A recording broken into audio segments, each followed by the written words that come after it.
Holy crap. People persist in doubting the evidence. Don't run and hide. Don't be afraid. Don't turn away any longer. The truth will set you free. If the game is rigged, change the game. You're listening to Jimmy Church Fade to Black. Game changer, game changer, game changer, game changer. The Game Changer Radio Network.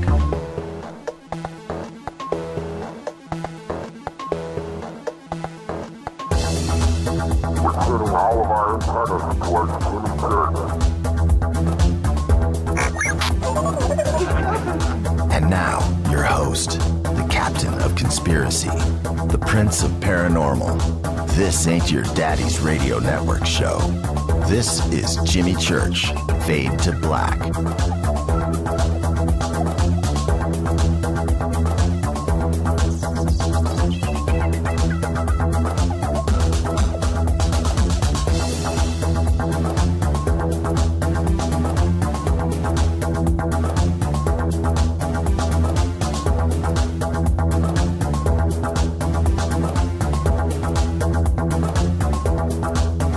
Yeah.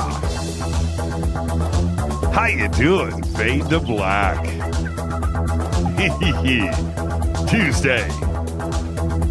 Bespoke radio for the masses. Looking over here at Twitter, Gabriel's tweeted out his new shirt. Look at that. All right, let's do this. It's Fade to Black, Bespoke radio for the masses. Today is Tuesday, July 7th. 189 days into the new year, 176 days left. We are live from the City of Angels Studios right here in downtown Burbank, California. What is up, everybody? COA Vapor. That's right. I'm vaping right now. Right now, into this microphone. They are the makers of the Fade to Black e-juice.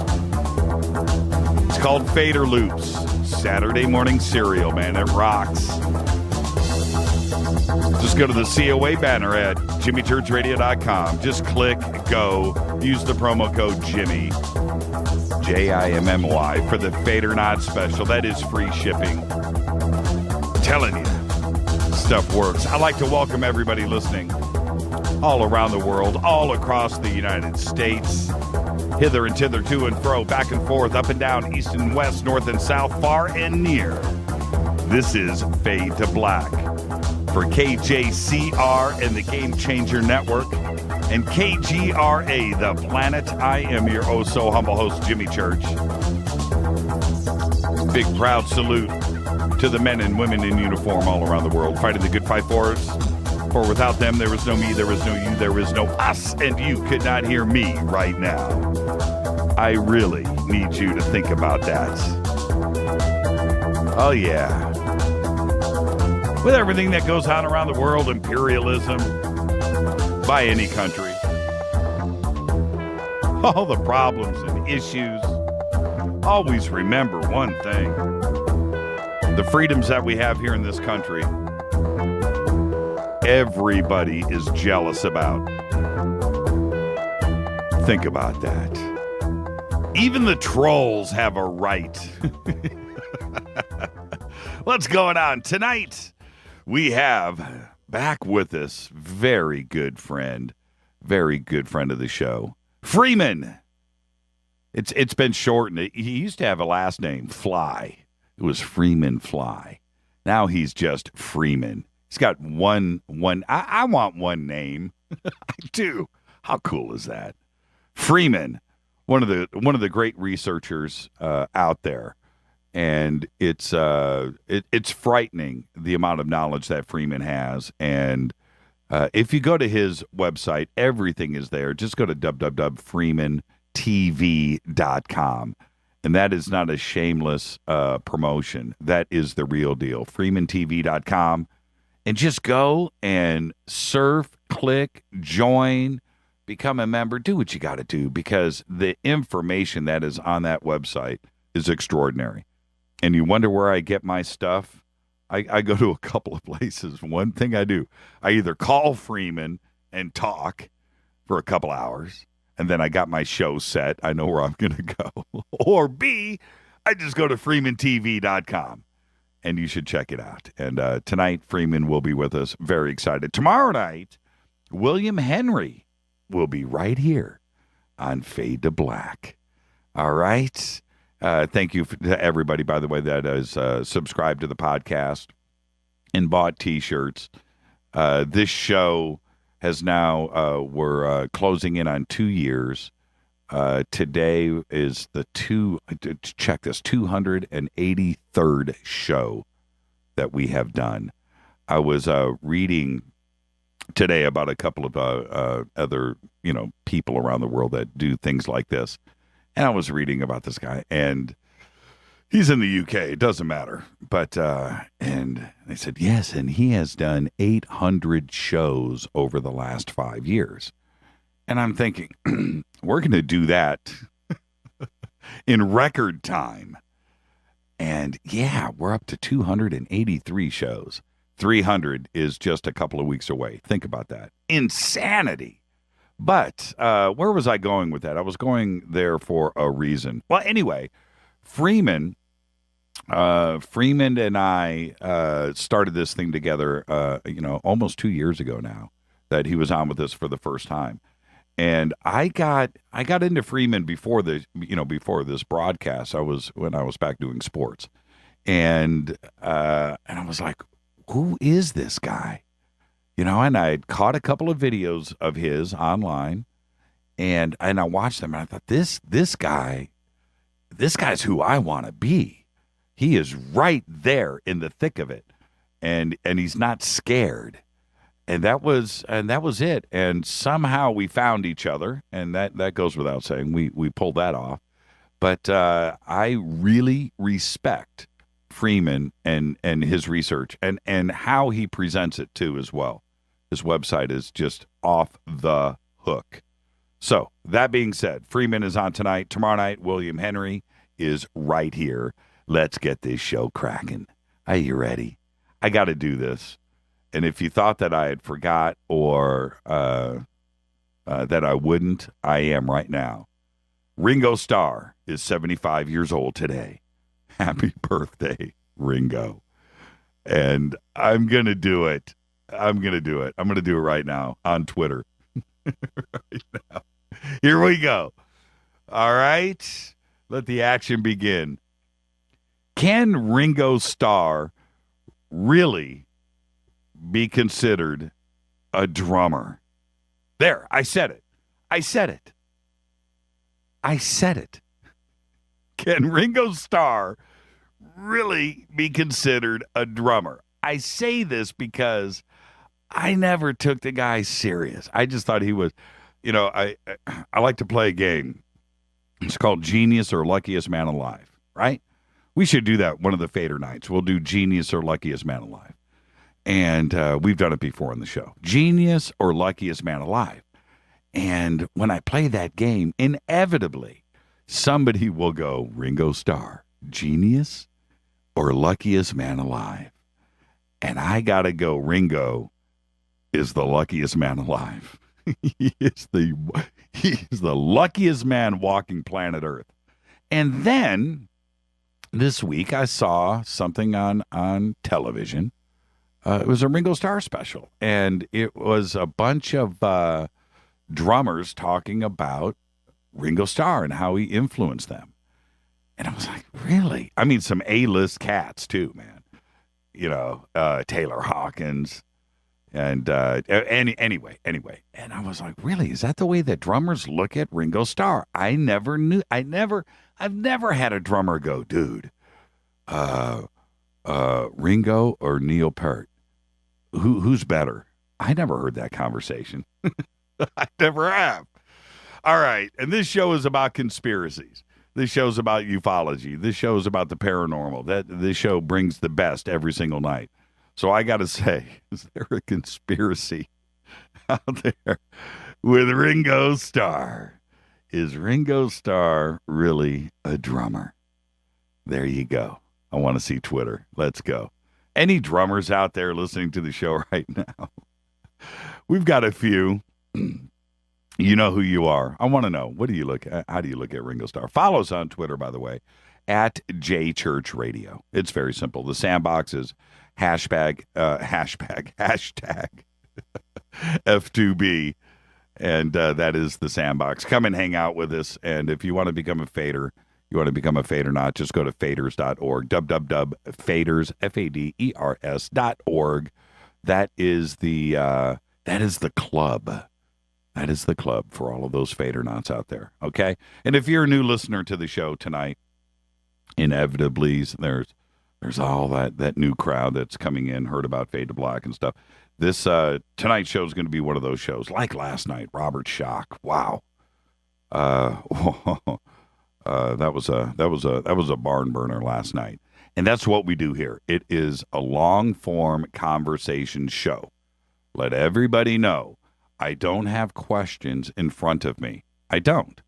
There's not the proverbial 20 questions that are provided by the guests. No, not on this show. It ain't going to happen. Ever. I don't do it. It is a free-form conversation. I know the subject. I know the guest. I respect the guest. I respect the subject. I respect the audience. I will never cheat or telephone in anything. That's not what happens here. Okay? And that's tonight. It's going to be one of those nights. And with Freeman, when you have late night talk radio like this, like right now, this is going on at 10 o'clock at night on the East Coast. I don't know what time in the morning over in the UK, 2 o'clock, 1 o'clock in the morning, whatever it is, and Europe. It's a late night show. So you listen to this show because you're turning off the lights, you're getting comfortable, you're in bed, and you're listening. And you need to be engaged. And if you are listening to something else where you're listening to those questions that are just prepared, and you can tell when the guest answers in a split second, they have this prepared, you can tell. And that's not interesting. That's not even cool to do, to phone it in. It ain't ever going to happen. So for you new listeners, you need to understand, when you listen to this show, you listen to me ramble like right now. This is unscripted, real deal conversation. And that's what this goes on in this show every night. Every single night. You can come in here and it's going to happen.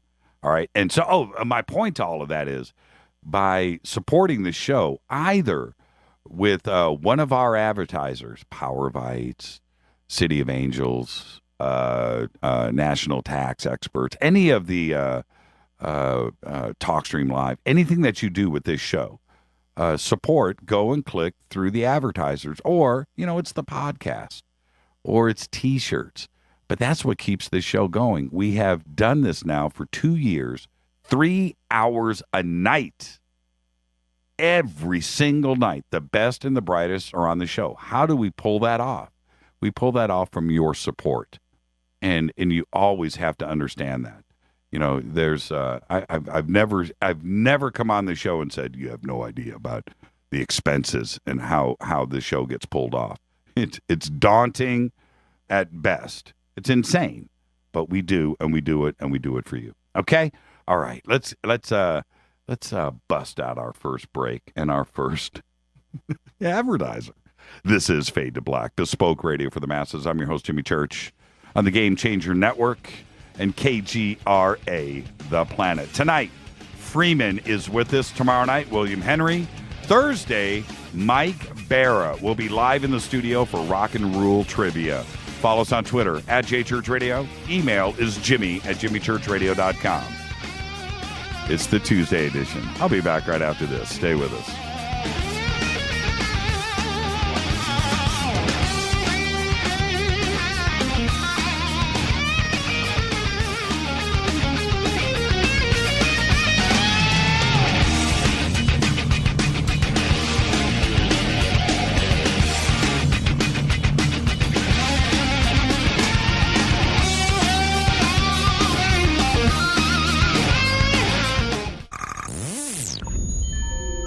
You're listening to Jimmy Church, Fade to Black.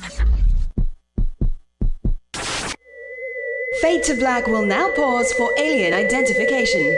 The station that talks the net. KGRA Radio. What's up, revolutionaries? It's me, Jimmy Church. Do you have an IRS or state tax issue? Well, I did, and I called national tax experts. My problems were fixed, done, fini, and man, I gotta tell you, it was a relief. National tax experts are a recognized tax office that services clients in all 50 states. It doesn't matter where you live. Give them a call. I'm telling you, they take the time to understand each and every client's individual financial status as well as their financial goals. And that's exactly what you need, my brother, when you're taking on the evil 3-letter. So, seriously, give them a call today at 1-877-909-5444. Again, 1-877-909-5444. Or go check out their website, www.nattaxexperts.com. That's NATTAXEXPERTS.com. Tell them Jimmy sent you. 9 out of 10 geneticists agree. Fade to Black is not your father's radio show on the Game Changer Radio Network and KGRA, the planet. Hi, this is Chase Klutsky with Fate Magazine Radio, and you're listening to Jimmy Church and Fade to Black on the Game Changer Network and the KGRA digital broadcast station, where the Fade or Nots rock.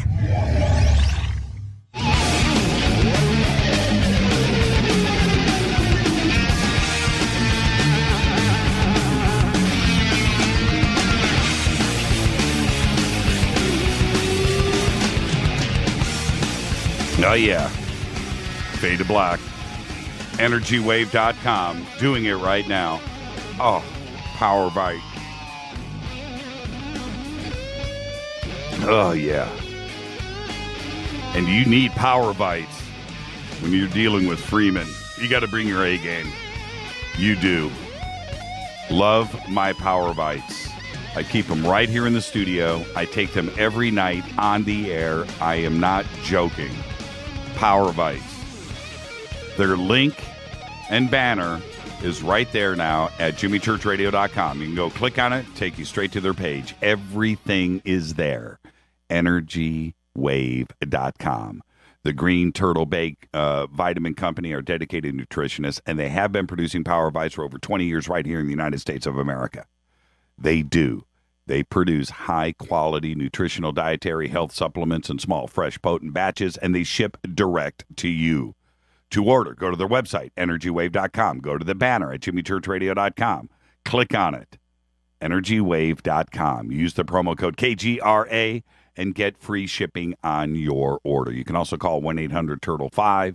Live operators are standing by. That's 1-800-887-8535. Power Bites. Don't forget your Power Mates, too. I got those right here. Got my bottle of Power Mates. Power Bites, energywave.com. On this day in history, 2005, terrorists attacked the London transit system at rush hour. Remember that? A couple of subways. Was it like 3 subways? A bus? All the terrorists died. Crazy. Absolutely nuts. I think 50, 60 people died that day. Let's not forget, 2005. Fader facts. Listen to this. I love bringing stuff like this. The cesium atom in an atomic clock pulses at 9,192,631,770 times a second. A second. Over 9 billion pulses in a second. That's insane. I just can't even. It hurts to even think about that. Oh, absolutely hurts. Let's get to the news that you know nothing about. Astronomers proposed a novel explanation yesterday for the strange appearance of the comet carrying Europe's robot probe. You remember Rosetta. And, I never got the correct pronunciation. Philae? Is it Philae? Philae? Through outer space. They are now saying, and it was announced yesterday, this is no joke, that it contains alien microscopic life. And how they came to this conclusion, they're saying that the frozen dust balls features, which include this black crust over lakes of ice. Now, just picture the mulch on your lawn, okay? Now, they're saying that this black crust is over lakes of ice, flat bottom craters, and mega boulders scattered on the surface were consistent with the presence of microbes. Observations by the European Space Agency's Rosetta, the orbiter, they have shown that Comet 67P, Churyumov, is not to be seen as a deep frozen inactive body, but that it supports geological processes. That's right. Max Wallace of the University of Cardiff said in a statement issued by the Royal Astronomical Society. They had a big presentation yesterday. They had a get-together, and this is what they reported. Very interesting. The search for Amelia Earhart's lost aircraft has ended again, and I've been following this over the last month and a half, and they've returned, and they said they've got nothing. They spent 2 weeks out at an uninhabited atoll in Kiribati, and it's called the Niku 8. The expedition was carried out by the International Group for Historic Aircraft Recovery, or TIGER, which has been investigating the disappearance of the plane. But the thing is they had an underwater anomaly that looked remarkably like the shape of the Electra aircraft, the fuselage. And then they get out there to the island, and the remote operated vehicle that they were going to use, it's submerged 600 feet, just stopped working. They had no backup. They could not go and investigate the fuselage. So then they poke around the island and found absolutely nothing, and they wasted 2 weeks. The search goes on. Investigators, I don't know if you guys heard this yet, and there's reasons why I'm reporting this, but investigators raided the Indiana home of Jared. Yes, Jared. That Jared. Subway's Jared. Seizing electronics, computers, and the sandwich chain then announced, well, I'll get to that in a second. They put him in a car, drove him away, and it turns out that he may be linked to the earlier arrest of his foundation's former executive director, who was charged in May with 7 counts of production of child pornography and 1 count of possession of child pornography. Agents took computers from Fogel's home. This is in Zionsville, outside of Indianapolis, and just north of Indianapolis, if you know Naptown at all. And then, following that, now he wasn't arrested, he wasn't charged, but the announcement from Subway came as thus, and I'm quoting here: Subway and Jared Fogel have mutually agreed to suspend their relationship due to the current investigation, end quote, period, over. Done. And when you go and you have the success, and this is why I'm reporting, you go and you have the success, Jared lost the 250 pounds, advertising campaign, got really, really rich, has a huge foundation with his name on it. Big house, fame, all of that. But boom. And the one way to bring a guy down, I don't know. No charges or anything, but you drop those words in, child pornography, it's over. It's over. Contract is torn up. Ain't nothing you can do. Done. Jared is now past tense. Disney announced today that Christopher Miller and Phil Lord, the duo behind the Lego Movie, which I love, will direct a feature about Han Solo. That's right. Han Solo and his life before Star Wars. It is slated to hit the theaters in 2018. And that is really cool news. The turmoil in China's stock market. We were talking last week about Greece. And it's a bad situation over there with Greece. But Greece is not the big deal. The big deal that you may not have heard anything about is China. China's stock market is so bad right now that companies are calling it quits. Over 700 Chinese companies, 700, have halted trading to self-preserve, according to state media. That means about a quarter of the companies listed on China's two big exchanges, Shanghai and Shenzhen, are no longer trading. The Shanghai Composite Index has fallen over 25% since mid-June. The Shenzhen, which is more of a tech trading firm market and is compared to America's NASDAQ, is down even more. It is out of control in China. And a lot of it is margin buys and so forth, borrowing money to buy stock, which is, you just don't do that. That's just a bad idea to begin with. But they're trying to prop it up right now the best that they can. And I'm just going to tell you, if you think Greece is bad and the effects on what it will have, not only in the Eurozone, but back here in the United States, China right now is in a spiral. They are about to crash and burn. Internal documents I reported on this a couple of months ago. Now, internal documents have now hit the web of the Italian malware maker, the hacking team. Leaked all of these documents. The hacking team was hacked. Okay? They were hacked.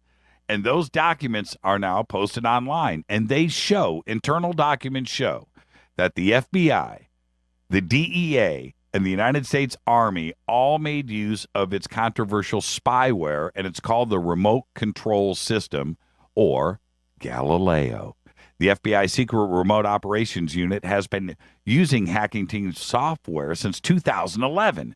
And according to leaked documents that have been analyzed by The Intercept, Galileo allows users to take over their targets' computers, activate their cameras, and record their calls, emails, and keystrokes. Yes, it has been used and is currently used by the FBI, the DEA, and the United States Army. That, my friends, is insane.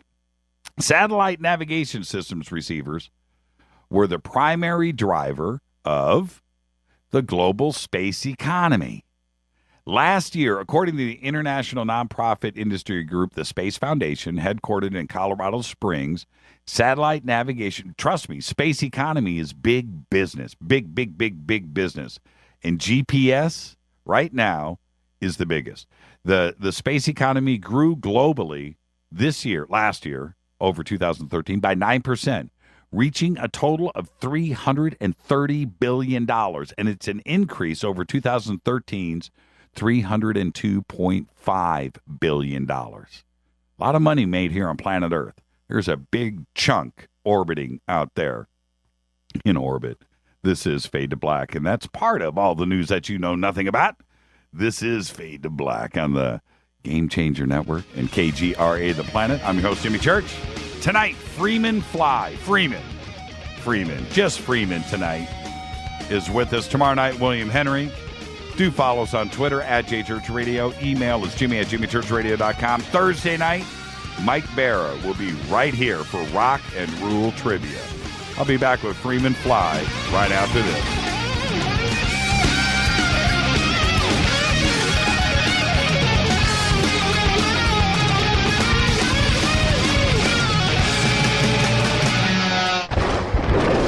This is Fade to Black with Jimmy Church on the Game Changer Radio Network and KGRA, the Global Radio Alliance. The station that talks the net. KGRA Radio. Hi, this is Jimmy Church of Fade to Black. Today, everybody, the Fadernauts and planet Earth is vaping. And I'm very proud to announce our very own e-juice. When we were approached by City of Angels Vapor about Fade to Black e-juice, I wanted to make sure that it was the very best and that the flavors were something that I could create myself. And we did just that.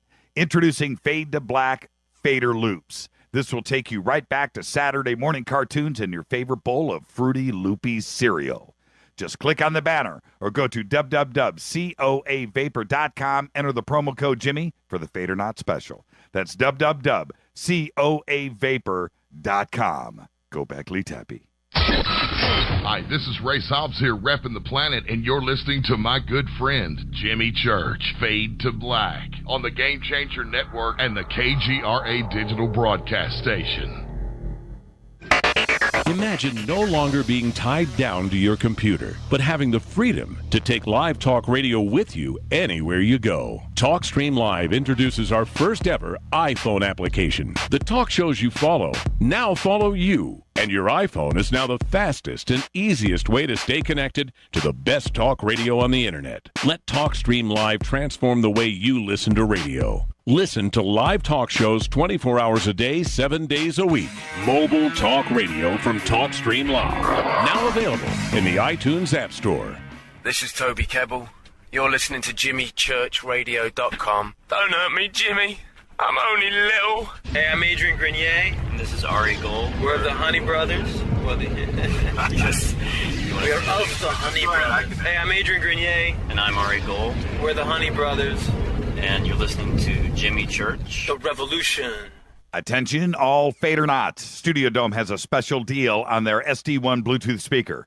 Just go to JimmyChurchRadio.com, click on their banner, enter the promo code Jimmy, and you get $40 off and free shipping on the SD1. It's voice activated, comes with a USB antenna, cables, and a carry bag. Never listen to your phone, tablet, or laptop speakers ever again. It's the only way to listen to Fade to Black. That's JimmyChurchRadio.com, Studio Dome banner, promo code Jimmy. Go back, Lee Tappy. This is Micah Hanks of the Gralien Report, and you're listening to Jimmy Church on Fade to Black, across the globe on the Game Changer Radio Network and the one and only KGRA Radio, The Planet.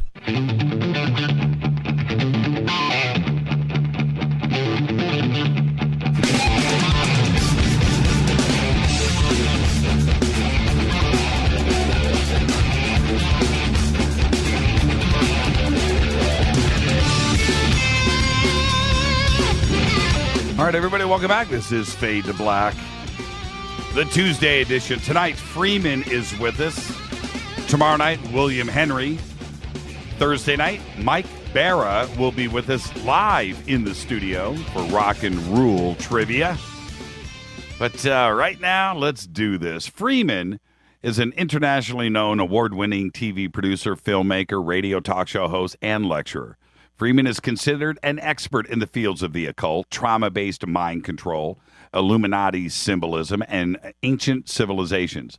Freeman is on HBO's documentary Me at the Zoo, a film on YouTube Celebrity, and he has made it to the big screen in Dan Fogler's production, Don Peyote, a great film, by the way. Funny, too. He has 7 DVDs, and he has produced a massive conspiracy resource over at FreemanTV.com. Everybody should do something with their life and go to www.freemantv.com and learn. He has been influencing your world without you even knowing it. Yes, and he is the host of Freeman TV. I would like to welcome back to the program our good friend, Freeman. Freeman, how are you tonight? Wow, wonderful to be here, Jimmy. Hey, man, you got one name now, man. You dropped Fly, didn't you? Well, you know, the truth of that whole story is that my film company is Blue Fly Productions. Now, Project Blue Fly is like Blue Book, only when they actually found extraterrestrials running around on planet Earth. So I titled my production company Blue Fly Productions, just to see if anyone noticed. And you'll always see a blue fly on my website and such, and that's why. But when I signed up for Facebook, they forced me to have a last name, and so I just picked the production company, didn't even think about it really, but I like it, Freeman Fly. But it became my name because of Facebook. I've always just simply been Freeman. I mean, you know, for longer than I've ever been on television and all that. Well, you know what's funny about that? Because of Freeman Fly and your image, dude, you're a fly guy. You know what I mean? So it's just like Freeman Fly is pretty fly. And I think of it as a double entendre because free men fly. Yes, that's exactly it. and I don't know if you're ever going to be able to shake it. And I have a hard time with Freeman. Just Freeman fly is pretty fly. So yeah, well, I pretty much adopted it and even put it as my author's name in weird stuff. There you go. Okay, so for the audience out there, that everybody knows who you are now, but that's it. He's dropping fly. Let's make it official. It's just Freeman. How are you, man? Hey, I'm doing well. Trying to keep a grip on everything that's coming in down the pipe, and just we live in dual worlds here, where we got to live in the real world and this crazy conspiracy world. I have, and I talked to you about a couple of things earlier this week and today. But we do, although I know it's not your forte, but there's this thing with the deep web, the dark web and the internet on top. I know it's not your thing, but the point is, it's exactly what you just said. It's a bizarre situation in that everybody depends on the internet today, no matter what it is. It doesn't matter if it's an electric company or if it's you ordering an Uber to get you home safe when you're out drinking. No matter what, the internet is there with us everywhere. But we live in a dual world with that, and there's a whole other thing. And when we talk about conspiracies and one side of life and the other side of life, and what we need to accept as being reality, that the what's going on underneath our feet with the deep web is an example of, if you need proof, you know what I mean? If you need proof of what's going on, just go visit that. If you don't visit it, read about it, and you'll understand that things are never what they seem, are they? They're just not. Yeah, our world is like the World Wide Web that CERN created, which is simply a functioning body inside of the internet. The internet itself is massive compared to the World Wide Web. Yeah, it's hundreds magnitudes larger. Yeah, it's unbelievable. What I wanted to jump into tonight, and then we'll hit the ground running and end up where we end up as always. But one thing that you and I have talked about a lot over the last year is sometimes you may just be too controversial. Okay, you just may be, sometimes.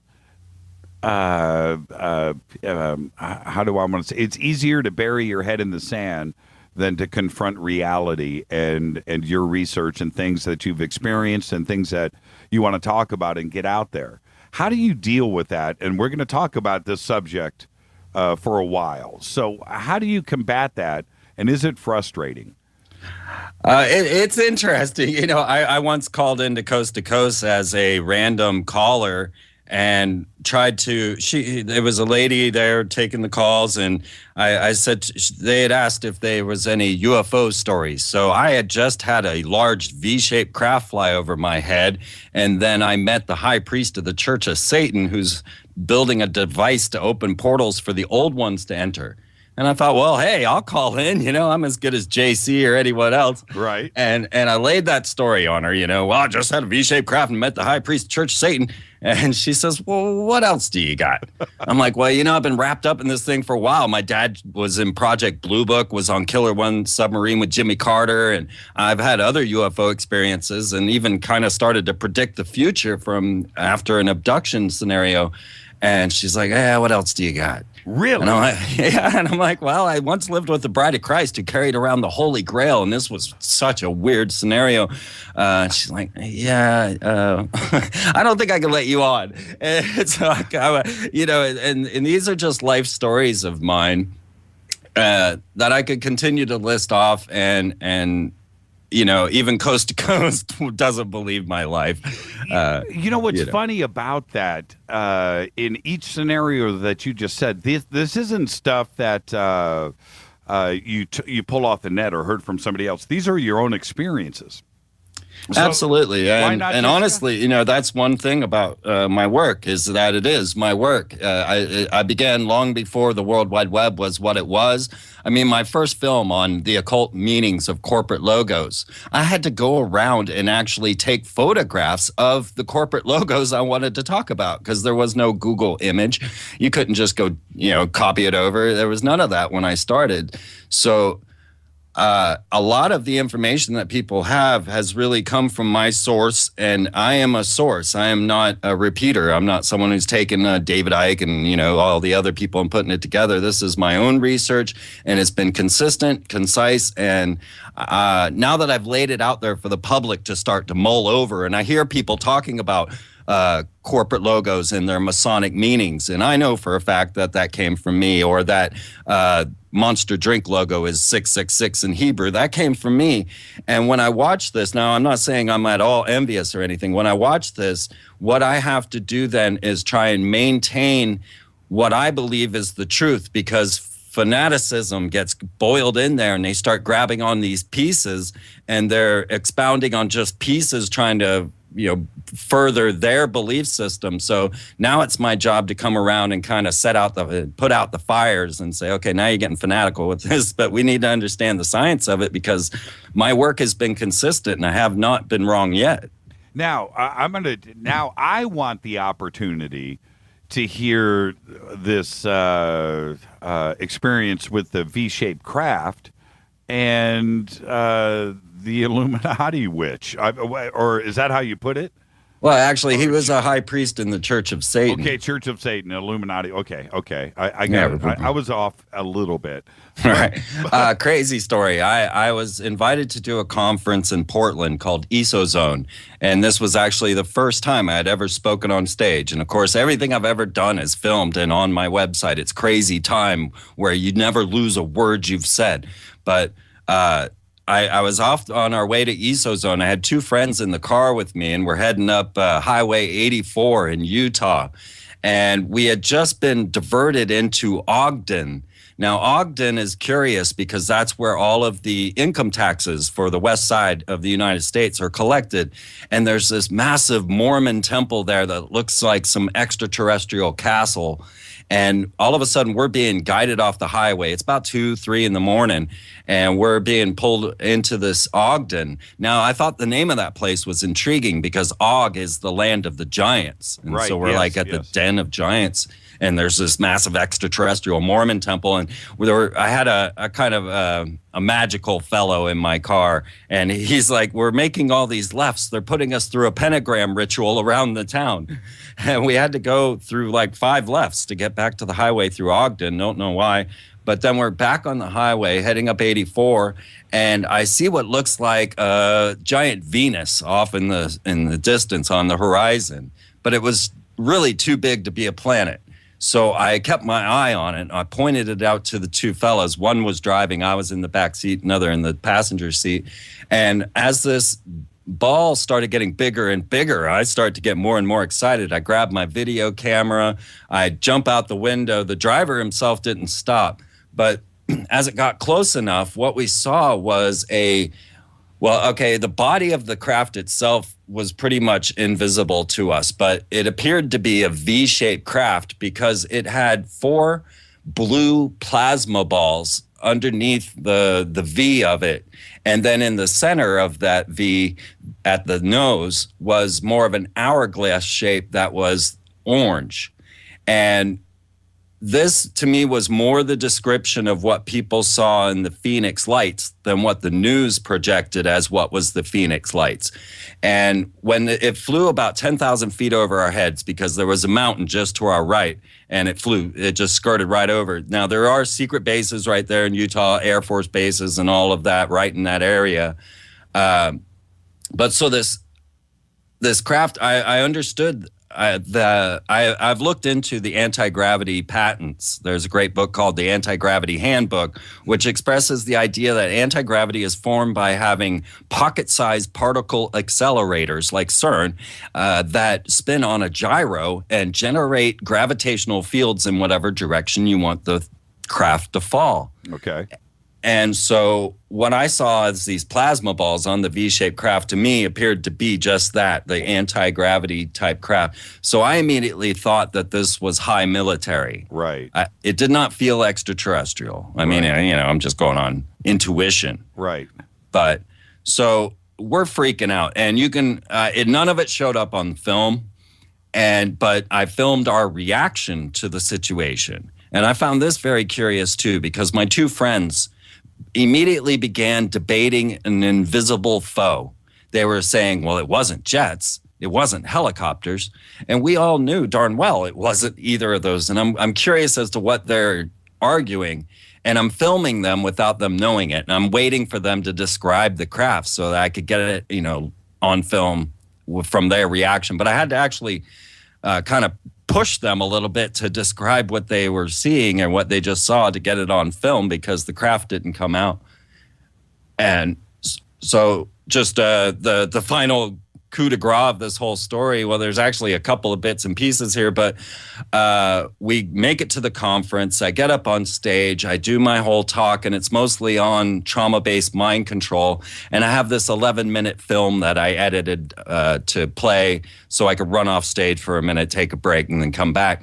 And one of the people in this 11-minute film I call Death TV was the high priest of the Church of Satan. He just happened to be in a film I was looking at saying exactly what I needed to be said. And I was like, oh, this guy's saying really what's going down. And he has horns and, all kinds of strange body modifications. He even has the mark of the beast embedded in the back of his head. And he's dressed in all black leather with an inverted pentagram and all of this. Turns out he's a generational Satanist. His parents were Satanists, and he was actually raised through the Church of Satan with Anton LaVey. I've seen him before. And it's Rex Diabolus Church. Yeah, woo, man, does he? He's got the image going, doesn't he? He does, and I love the brother. I hate to tell people how much I really love Rex Church. He is one of the greatest people I know. He's and nice. This is a curious thing about the Church of Satan and who they are. And, I can make up many enemies by saying these words. Yeah, I've seen him before, talk with people and throw hugs and you look at him. He's a wonderful guy. He really is. He's frightening on the eyes. I hate to destroy his image. You know? His image is nuts. But that's really the thing with the Satanists. They harm none. The Church of Satan is a completely different thing than when you're talking about George W. Bush being a Satanist.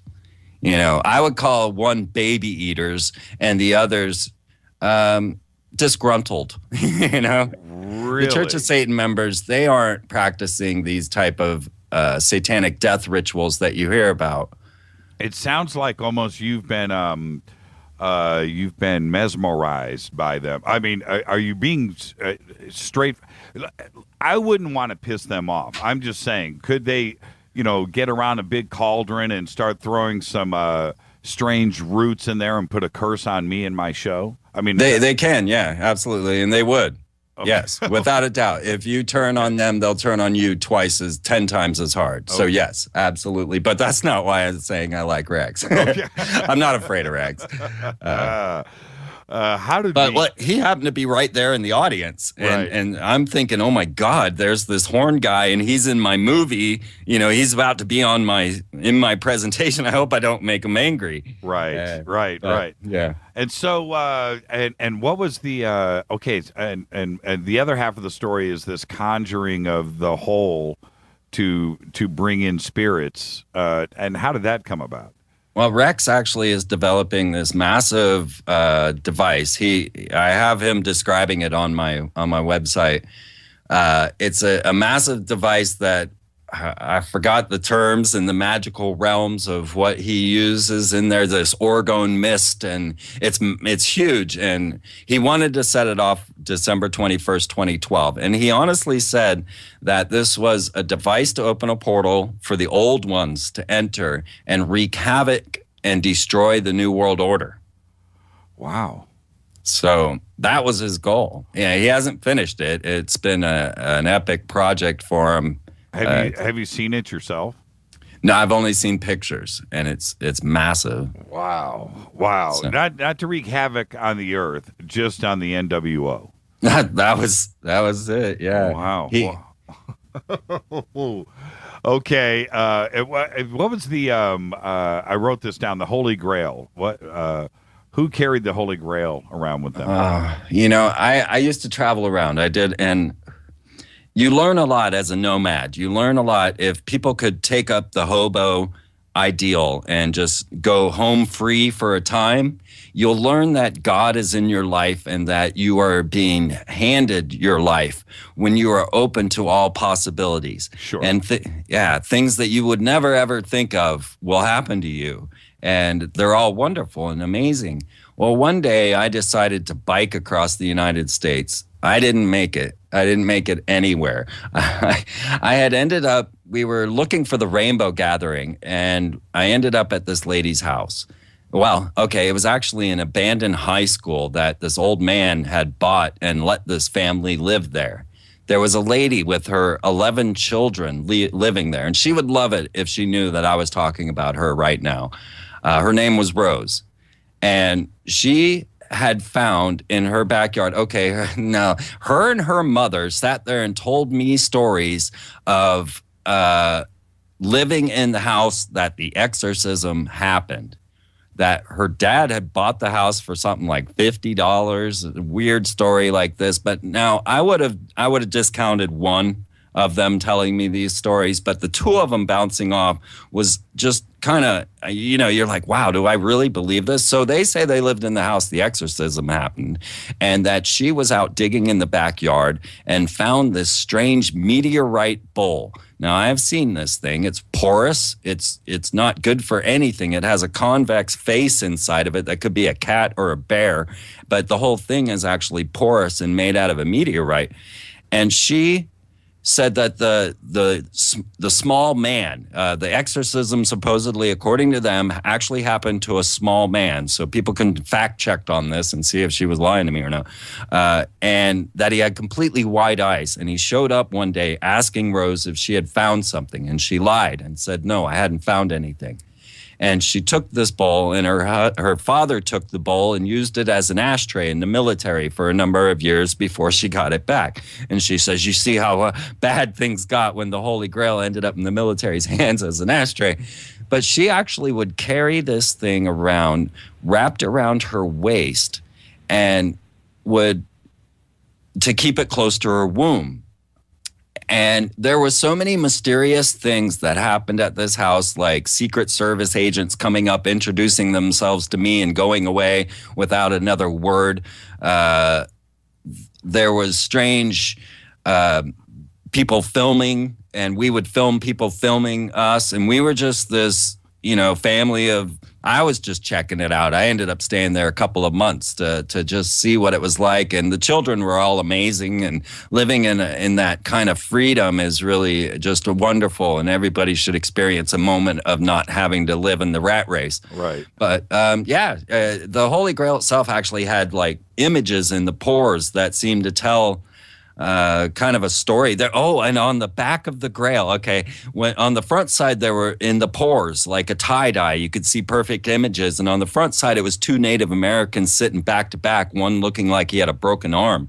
And then when you flip the thing over, I swear to you, it was a gray face with devil horns and a flying saucer at the bottom, perfectly symmetrical, only just showing up in the pores of this bowl. And she had it x-rayed and everything. It was a bizarre thing. Do you have pictures of it? I don't. That was before digital cameras and all that. Are you in contact with the family? I tried to find them. I went back and I filmed the place that we lived in. It's a dump now, and they're in a new town. And I tried to leave word, and I left my card and such, but so far, nothing. Do you ever wonder if maybe this experience was a time slip, or maybe... let me tell you the ending. Yeah. I wanted out of that place. I started to kind of freak out, and it was just getting too much to me. And all of a sudden, this is so weird. 10 tribes of Judah show up. These guys all dressed in their rabbinical robes, and they just show up at the house. They're eating in our manufactured kitchen. We had hoses for the water supply and stuff. And here were these rabbinical Jews trying to get Rose to come to the temple, and she's fighting with them, saying, no, you won't even let me speak. And they had picked up this little golden boy hitchhiker with the golden curls, looked like an angel, a cherubim, and I'm like, these, I'm trying to put this together. These rabbinical Jews stopped to pick up this Christian missionary and then show up at the Bride of Christ house, an abandoned high school in Cherryville, Missouri, in the middle of nowhere. What is going on? Right. And I really wanted to leave at that point, and I had scheduled a friend to come pick me up. Well, this fellow took me outside. He waved me on while Rose was arguing with the rabbinical Jews, and he brings me out and he says, you got to get out of here. There's demons all over this place. I'll take you back to Kansas City. You can stay in my missionary. And I explained to him that I had a friend on the way. Now, this is where it even gets stranger. And I know my life is friggin' weird, and I don't care if you believe me or not, but at this point, a giant green fireball comes slowly moving across the sky, and it just, no noise, no nothing, and it just cruises across to the horizon. And at that moment, NASA was offering a lot of money for Martian meteorites. And I don't know. That's what was going through my mind as I watched this silent green fireball. I actually have seen 2 of those now, and I track them on my website because they've been quite an anomaly for some time. I have a whole list of these mysterious green fireballs that have no bolide, and something I've been tracking for a while. But yeah, so that's how weird this story gets, man. It's just, you can't make this. Well, you could make it up, but why would you? Wow. Well, you just made me. You reminded me of something. I saw. This was about 4 years ago, and I saw a meteor. Is it when it's still in the sky? It's a meteor. When it hits the ground, it's a meteorite, right? That's right. Okay. So I see this meteor with some friends. And it's going across, it's going from the south to the north across the valley. And it was pretty low. I'm going to say it was like 1,000 or 2,000 feet in the air. In that, I could see all the details of this thing. I could see it was glowing with a big, long contrail. And I could see the smoke even moving and curling. Well, anyway, and it goes right over our heads, right over, and then disappears behind the mountain. The valley here is surrounded by mountains. You know that. And so the mountain that it fell behind was about maybe 2 miles away. But I heard it, Freeman, as it went over. I could hear it going like crackling. And it just went right up. I was like, wow. And guess what I thought of at that moment? I turned to my buddies. Dude, that's a lot of money. Right yeah, there. Right. Let's go. We can see where that thing came down. We need to somehow, that was big. It's kind of funny. It probably was only, in reality, very small. I don't know. But it looked like it was a couple of, maybe 10 feet across, but it wasn't that high in the air. Made this weird sound, sputtering sound, and dropped behind the mountains. So I saw one myself. And what made me think of that was when you said green, I think this thing was green. I think it was green. I think it had a color to it. It wasn't like white, in other words. I think it was like this green-blue sputtering meteor. Went right overhead. Yeah. That meteor that came in over Russia not so long ago, causing all kinds of devastation, but they didn't find the rock. There was no bolide. That's the meteorite was not found. And these are the type of ones that I've been tracking that come in and cause sonic booms and then are soon followed by earthquakes. And I've been tracking these for years now. And I really wonder if it's some sort of weapon, honestly, because the last one, the one that went up over Russia, the one that came in and caused all that devastation, you can watch the YouTube videos where the windows are smashing in and people are flying. That one happened to occur right after the X-37B, which is the military robotic space plane, the mini space shuttle that's up there right now because they just launched it again. Right. Right after they had launched that, there was a mysterious explosion in space that was photographed by an amateur astronomer. And then, lo and behold, this mysterious meteor comes in and does all this destruction over Russia. Now, when they were testing HARP as a meteor deflection shield, I was very concerned because it was also a missile defensive shield. And that day, we were actually on our way to a friend's house in a missile silo, which actually comes into the Michael Jackson story somewhere along the way if we get to that. But we're on our way to go to a missile silo. I know that's the day they're testing HARP as the full-fledged missile defensive, meteor defensive shield, and that this is counter to the Strategic Arms Limitation Treaty, the mutual destruction. If you have a force field that can deflect nuclear missiles, then there's no more mutual destruction, right? And so this was a huge threat to Russia. On that night, as we're traveling down the highway going to this missile silo in Kansas, I see what looks like a bunch of missiles heading towards us. And it was all these flames in the sky. And it cruised from one horizon to the other. And by the time it got right over us, it appeared like the Empire State Building was burning in pieces across the horizon. And it went from one side to the other, just burning parts, dripping fire. And I'm thinking, oh, God, I'm so glad we're going to a missile silo with a $2 million house inside. And it turns out the news stated that it was a Russian rocket failure. And I was always been curious about this because it was the day that we used HARP as a missile defensive shield, and they were testing it that day. Yeah, that's interesting. Let's take we're up against a break. Let's do that now, and we'll be back right after this. I got something else I want to ask you about the Russian meteor, or point out. This is Fade to Black, bespoke radio for the masses. Tonight, Freeman is with us. I'm your host, Jimmy Church. We'll be back right after this. Stay with us.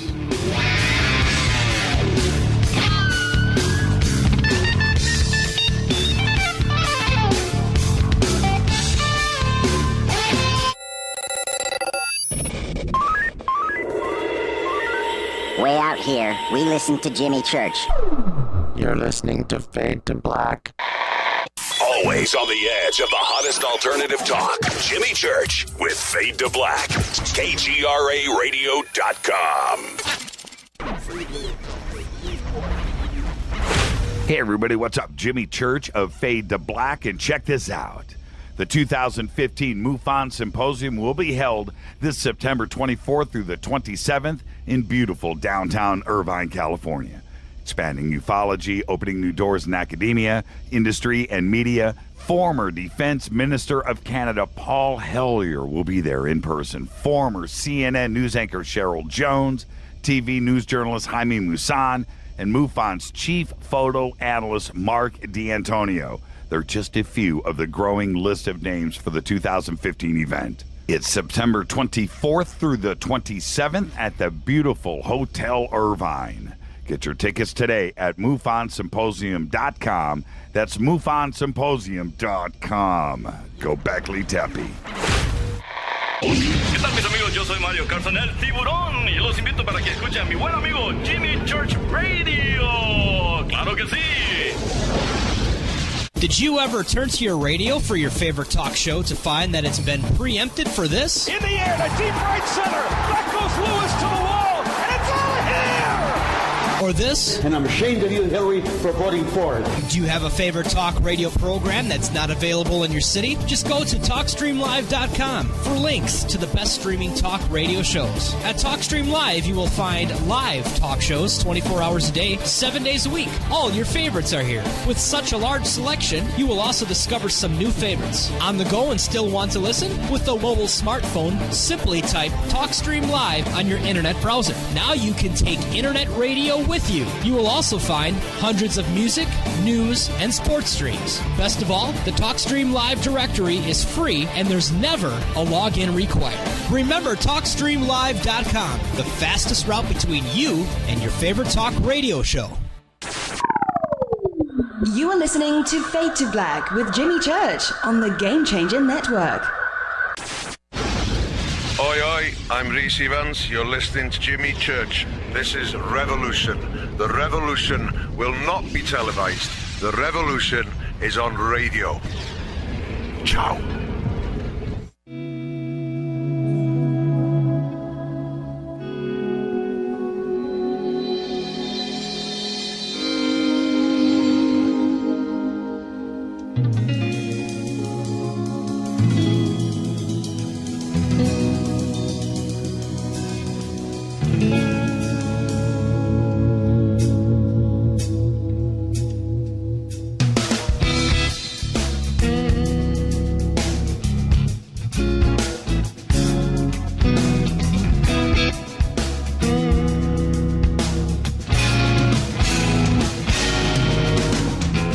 right, welcome back. Fade to Black. Tonight, Freeman is with us. Tomorrow night, William Henry. And then Thursday night, Mike Barra will be here live in the studio for Rock and Rule Trivia. And let's get right back to it. Hey, Freeman, that the meteor that blew up over Russia, have you seen the video capture of this other object that comes in and impacts that meteor before it explodes? Have you seen that video?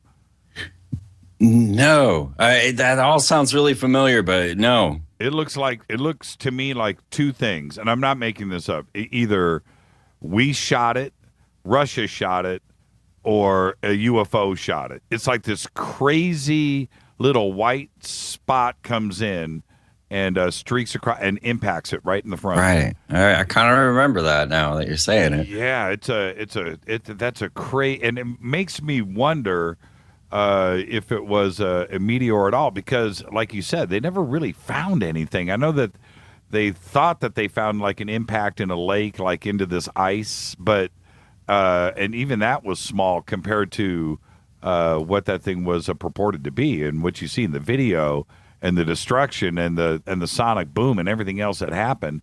But then you combine that with this little streak of light that just pops across and hits that thing right in the nose.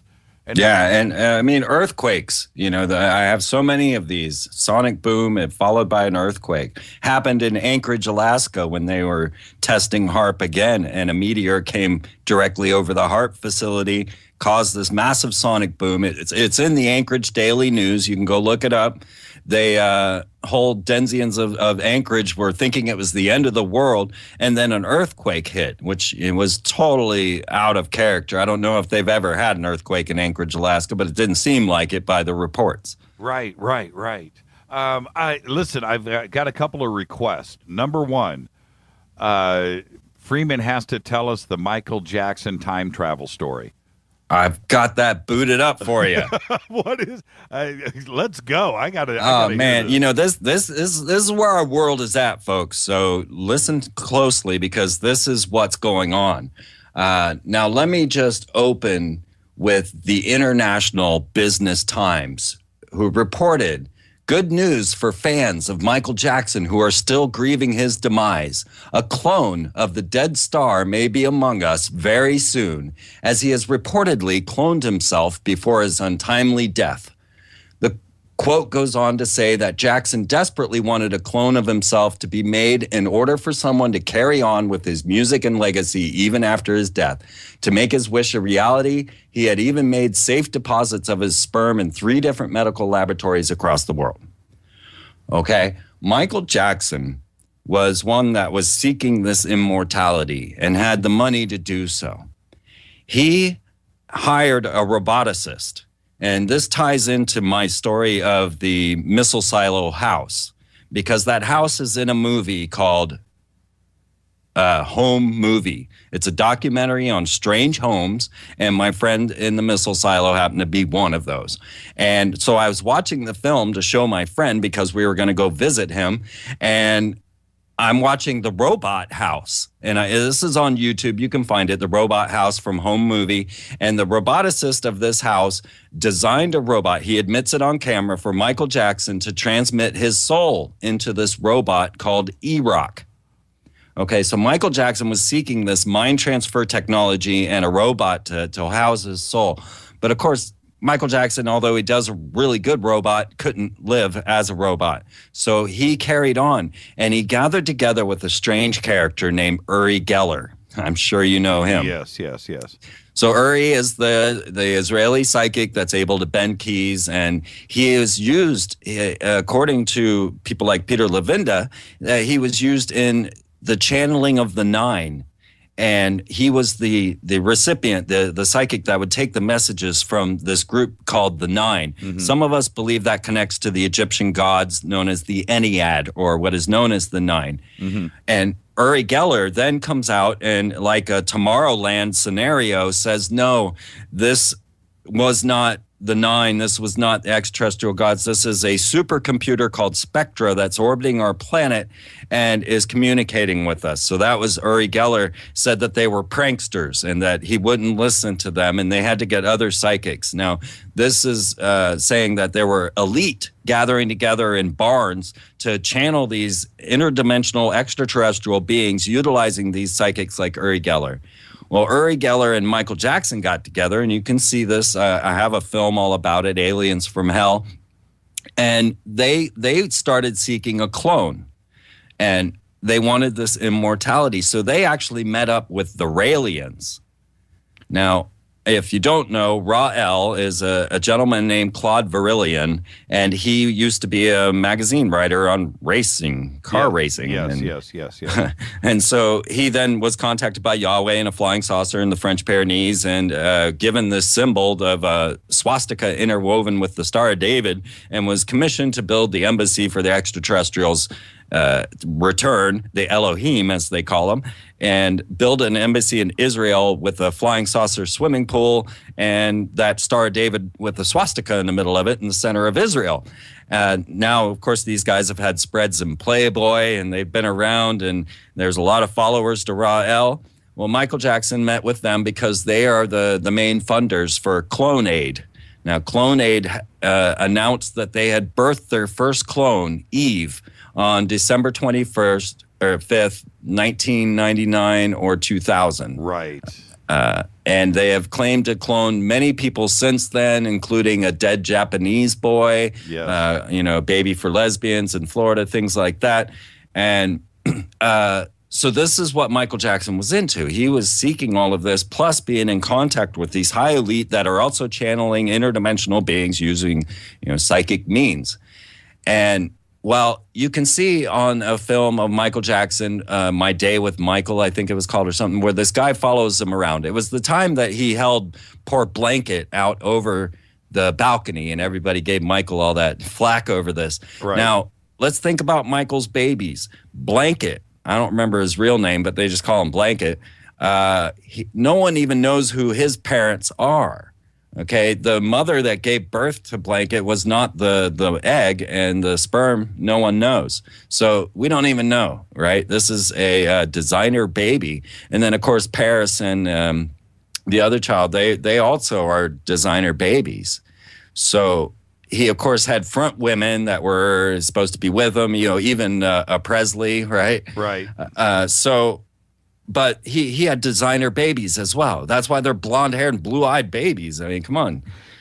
But so Michael's off shopping around, spending a couple $100 million at this store, and he ends up buying a golden replica of King Tut's sarcophagus. I remember that. Yeah. Yes. And the guy interviewing him says, "So, are you going to be buried in this?" Right. And Michael says, "No, I'm going to live forever." Right. Okay, exact quote. Okay.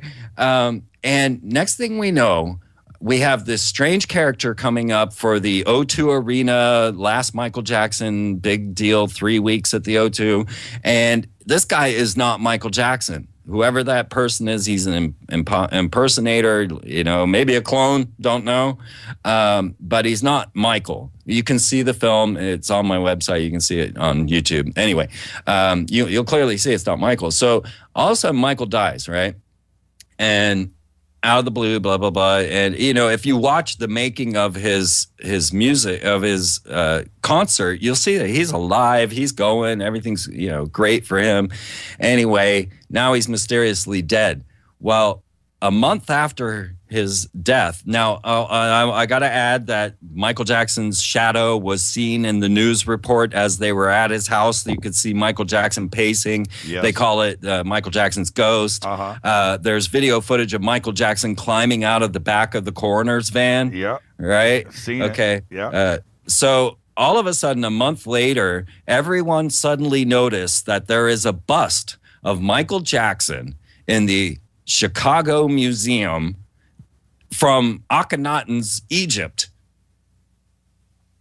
And no one noticed it before, ever. And it's as if maybe there's a new timeline. There's no one but Michael that wanted to be a pharaoh. He had paintings of himself as Greek gods. He had paintings of himself in regalia as a monarch and all of that. And, you know, it may have been a one-way ticket, but I bet you he would have gone back. And the depiction on the bust of Michael Jackson from ancient Egypt says that it was some strange woman that they don't know who it was. You know, but it's Michael Jackson. I've superimposed his face on it. It's him with his messed up nose, his messed up face. It's a perfect likeness. I mean, it was all over the news. Yeah, he ended up looking like about half of the Egyptian queens. He looked like a mummy by the end of it. I hate to say it. Yeah, he did. Yeah. What happened with the robot? Did anything come of that? Well, that has spawned into a number of projects, like the Avatar project that's run by this Russian named Ishkov, who's been offering billionaires immortality. And he says that first he'll build you a robot body, and then we'll progress to even a hologram body. Mm-hmm. And I thought this was intriguing, but they have to get the technology to a superior. Okay, so to do mind transfer technology, you got to push exabytes of information. Now, 5 exabytes could hold all the world's literature. Okay. Right. Yes. And you need to be pushing this type. And the only computer that's pushing that type of exabytes is CERN. All right, with their LHC grid. Mm-hmm. They have the one computer that's capable. The one that's open science on all of this is the Blue Brain Project. And it's always blue, you know, it's Blue Book, Blue Beam, Blue Brain. Right. But so the Blue Brain Project, you can see this is open science where they're trying to clone or create a human or a mammalian brain, more specifically a rat brain, inside of a computer. And they're saying, well, we can't push the type of bytes that we need to do this, but CERN can.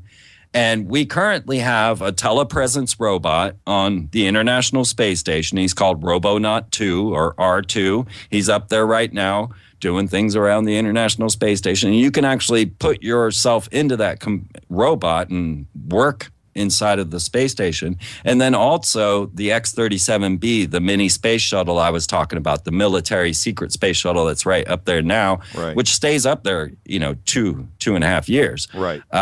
It is also a telepresence robot. So these are where we're going right now in this mind transfer technology, human cloning, and it's all right there, and even time travel.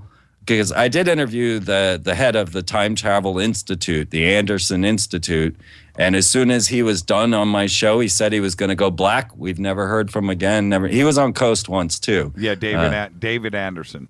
Yeah. So I asked him all about this Michael Jackson thing on the show, you know, and he was like, pfft. Because what had happened when Michael Jackson died, he was like $500,000 in debt to the Saudi prince. I don't remember his name, but when I talked to Michael Anderson, he was telling me the only place that they really can't control time travel is in Saudi Arabia. And so this was another mysterious thing because the news kept saying, why is he in debt to this guy? What is this? And no one could ever figure it out. Right. The entire concept of downloading, I mean, your brain is just, it's electricity. Let's not discount what's really going on here. And if you can get your conscious onto a USB drive, then or something like that, and you're able to store that, then that's your immortality right there. And then what would you do with that after that? Well, it's obvious, man. You plug that into a virtual world, and your conscious is there. It's like the movie Tron. And Battlestar Galactica. Right. You're living inside of a computer. And if you're rich enough, like Michael Jackson, then you would have your software guys build your virtual world, pick where you want to go. Is it ancient Egypt? Is it the Renaissance? Is it in the future? But you want to be King Arthur, and you play, and that's it. And you could go and live in that world and run your own thing forever, and you would never have to leave a computer, and you would live forever, and you wouldn't know the difference because and they've been preparing us for this. Yeah. When you think about when I know I hate to make this analogy, but it's very simple. When you look at the movie The Matrix and you look at how it's done and how it's presented, you really honestly just have to back up a step and look at yourself and just wonder, could that be us now? And we are not that far away from that type of reality. We are not, man. We are right on the edge. And is it occurring now with CERN? I bet you right now it's occurring at Sandia National Labs. It's DARPA's got their projects, and they are all about the evolution of the brain and the consciousness. And absolutely, yeah. And that if you think that it's possible, well, they've been working on it forever. Well, Hitchcock brought his Avatar program, and he called it that, Avatar, right? And yes. The Avatar is the same thing, where you see they had the mind transfer technology. They needed the brother because they needed the proper DNA for the mind transfer to work, right? Because they had cloned him. And so here again, in the films, they're telling us, but Hitchcock, the official scientist who's trying to create this Avatar program, went to DARPA and said, hey, you want to buy in? I need billions to do this. And they said, no, we've already got our own Avatar program. What do you, I wanted to get back to Uri Geller really quick. We kind of segued off of that. So how did that end with Uri and Michael? Do you think they made the progress and they sealed the deal? The evidence suggests that Michael Jackson time traveled back to ancient Egypt. And I would like to see what Uri is up to. I would love to talk to him, Well, and there's all of the evidence. Uri is he's a strange cat, and I believe that he has talents. I think he's also a very funny guy, but definitely corporations and the CIA were all interested in his talents, and his money didn't come from fixing watches and bending spoons. No, his success came from whole other areas and levels that we have no concept of. He's a pretty strange cat, and I think the ability for like a guy like James Randi to come along and say, it's a hoax. He's full of crap. Well, that's exactly what Uri needed to deflect off of what was real in his life. He's a strange guy, and I think he's got a real talent, and there's a reason why oil companies and big pharma and everybody else have been involved with him all of these years, because he's obviously he's onto something, and he's got a talent. Absolutely. I'm drinking coffee. I'm sorry. All right. No, go right ahead. But this is the key ingredient here, is that when you start to look into the structure of civilization, and you're going to have William Henry on. We did a little tour of the Nashville Bicentennial Mall together. And as I looked at the shape of this thing, now it is actually designed as a seal of Solomon to bind spirits. If you go get the ancient grimoire of Solomon, which, I got to think of the form of magic for you. I'll get that in my head in a minute. But you can go to these grimoires. You can see the seals that Solomon had designed to manipulate 72 demons in order to build the temple, right? This is the story of, and the Bicentennial Mall in Nashville, which is built on top of a Native American burial ground, is this monstrosity of a thing with a weird black earth that was put there by the Germans. It has a colonnade that reverses and sends all the sound waves back to a central point in the pentagrams. And, of course, the Titans are connected to this, so it's the Titan triple pentagram that's in the center that's all made out of different quartz crystals. And this whole thing is actually engineered as a seal of Solomon to bind spirits. So as you start to look into the structures of civilization, in Washington, D.C., they have the same things. It took a lot of effort to put pentagrams in the street plans of D.C. I want to jump in really quick. I don't want this to get away from us. I want everybody that's listening right now, listening to what Freeman is saying, go to his website and check out his tour of this area in downtown Nashville. And he goes to this When I say mark, it's a little tiny dot right in the middle of this entire thing, and you stand right there. I'm not going to say anything else but that. Go watch the video, because it's exactly as Freeman is presenting it, and when you watch this video, you back up and you go, "Holy crap! That's going on in Nashville, and it's right there, and the pillars and the acoustics and everything else. That's all I want to just go to Freeman's website and check. What's that video called, by the way? That one I call the Sorcerers of Atlantis. Sorcerers of Atlantis. Go. I've seen so many of your videos, but go and watch that video of him in downtown Nashville at this memorial. It is absolutely incredible. Okay, so go on, pentagrams. Okay, so we're looking at a situation where we find the elite inside of civilizations utilizing either ritual magic or geomancy, as we're looking at with building this device. And you go back to the Nazis, you find that they were channeling interdimensional beings with the Thule Society, and they had a psychical research society, the Thule Society, that spawned the Nazi Party. You have the Noetic Science, the Institute of Noetic Science here in America, spawned by the 33rd degree Freemason Edgar Mitchell, who also, it was, astronaut, and Werner von Braun, of course, the Nazi that came over to help JPL and NASA get off the ground. So when you start looking into the creation of civilizations, you can constantly come back to this concept that they are attempting communication with interdimensional beings. And I've also outlined a number of different pre-planned cities that are also designed as sigils, magical seals. And another one that is like Solomon's seal is Astana in Kazakhstan. Now, people think of Kazakhstan because they've seen Borat. Right. They think it's like goats and stuff. But Kazakhstan is the place that launches all the rockets to the International Space Station. We keep having catastrophe after catastrophe with SpaceX, with the United Launch Alliance. We have all these privatized space programs trying to get off the ground in America, and they're blowing up left and right. Virgin. But Russia, they're launching almost weekly, and they just launched a whole new 6 tons of stuff up to the International Space Station. Now, on the International Space Station, in these projects that are going up, they are bringing stem cell projects that are also seeking immortality. Again, this is open science. You can go look it up for yourself. There's at least 30 different stem cell programs going on the International Space Station right now by a corporation known as Genesis.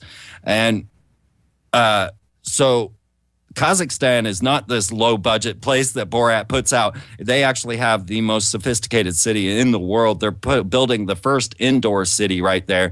And Astana is this crazy place that has the Pyramid of Peace that you have to enter to go into the city. This pyramid is set up like in 666s all over it and V's all over it. And inside of it is the Council of Religions. So this is where the global religion is forming, and they sit around this giant sundial table inside of this glass pyramid of peace. And as you walk through there and go into the city, you're immediately struck by these massive copper pylons that go up 30 stories or more. And I guess they're buildings, but they just look like, Solomon's pillars, these 2 copper pillars. And in the center of that, you have a buckyball up on a giant spire. And inside of that ball is a golden triangular plate, like in Total Recall. And there's a hand pressed into the gold that is weird. It has like 2 fingers together and 2 separated, very much like what you see on Total Recall. And all of this going on inside of a city that was designed as a seal to control demons. That's interesting. Yeah. Astana means threshold. I just throw that in there. Well, I saw the dome city that they're building. I actually posted pictures of it last year, and it's insane. What's the word I want to? Huge. It's huge. Yeah. It's huge. It looks like alien architecture when you get there. Rick just tweeted out, so was it ancient aliens or time travelers that had the high technology in prehistory? Yeah, that's the ultimate question. And honestly, I don't go to the ancient alien hypothesis as much as others. I've looked into it. Me personally, after studying ancient architecture, I went to Kansas University to study ancient architecture. Professors telling me that we cannot build the pyramids in the 21st century, much less Baalbek, Lebanon, or the 33 different angled stones in Peru. Right. These are impossibilities for us to do in the 21st century. Our cranes are not capable of moving that type of tonnage. That's right. So we have to accept the fact that there was high technology in the ancient past. Now, all of the Masonic rituals, Masonic stories that I look to never discredit Atlantis. And they have the largest collection on Atlantis in the Masonic lore. So I go with high civilization in the ancient past and cyclical catastrophes. Okay. Which could bring us to the binary sun when we want to get to that, because when you start to look at the stories of Atlantis, the collapse of Atlantis, then you've got this history that the elite would know and therefore have an understanding of galactic time, whereas we're all on solar time. If you had knowledge that lasted 56,000 years, let's say 2 cycles of the precession of the equinox, 52,000 years or something, then galactic history, and you're able to tell the weather in space that's coming. And this might be why they're preparing, because they have this knowledge. Well, it's kind of obvious, isn't it, that when we look at the revealing of certain facts today. I hate to say it, but I'm going to, like Göbekli Tepe, or like what's going on in Giza, and you look at Padang Ganambatang or South America and so forth. All of this stuff is being revealed that there was high technology in lost and forgotten civilizations. And do they know, by ignoring the facts and trying to deflect off of that knowledge, because there's something there that they don't want us to know? And when I say they, there's quite a few people that know exactly what we're trying to discover. Do you understand what I'm saying? We're pushing forward to find out and to get to this knowledge, and they are constantly the shell game is going on in front of us, where they're keeping the knowledge from us. And and I just want to say really quick, if we take ancient alien out of the sentence and we insert time traveler back into the sentence, we have something there. Do you understand what I'm saying? And when you look at the ancient alien hypothesis, as intriguing as it is, and there's something to it, but if we pull out ancient alien or ET and we insert time traveler, now we've got another theory here that has merit. Okay, well, let's go there then, because the pinnacle of ancient astronauts, ancient aliens, is always Akhenaten. Yes. All right, this strange cone-head guy who came in, flipped Egypt on its head, and started monotheism. Now, people like Sigmund Freud thought that Akhenaten was Moses. The Rosicrucian magical order, which is tied to the Georgia Guidestones by the R.C. Christian that's put on the time plate there. Right. The name of the person who put the Guidestones. R.C. Christian is Christian Rosenkreutz, and is again back to the heart of the Rosicrucian order, which is a magical order much like Freemasonry or the Golden Dawn. And they claim that Akhenaten was the founder of the Rosicrucian order. They have an entire shrine to Akhenaten in California. Well, and to be clear, before Akhenaten, multiple gods everywhere. There was a god for everything. Yeah, absolutely. And, much like Christianity, he didn't do away with the rest of the other gods. He just kind of put them behind and said the Aten is our main god. Well, one moment of looking at Akhenaten and looking at Barack Obama, and I'm flabbergasted. These two guys are identical. Yes, they are. They And really I are. cut their face in half and I put it together and I said, "Oh my God, you can see this for yourself."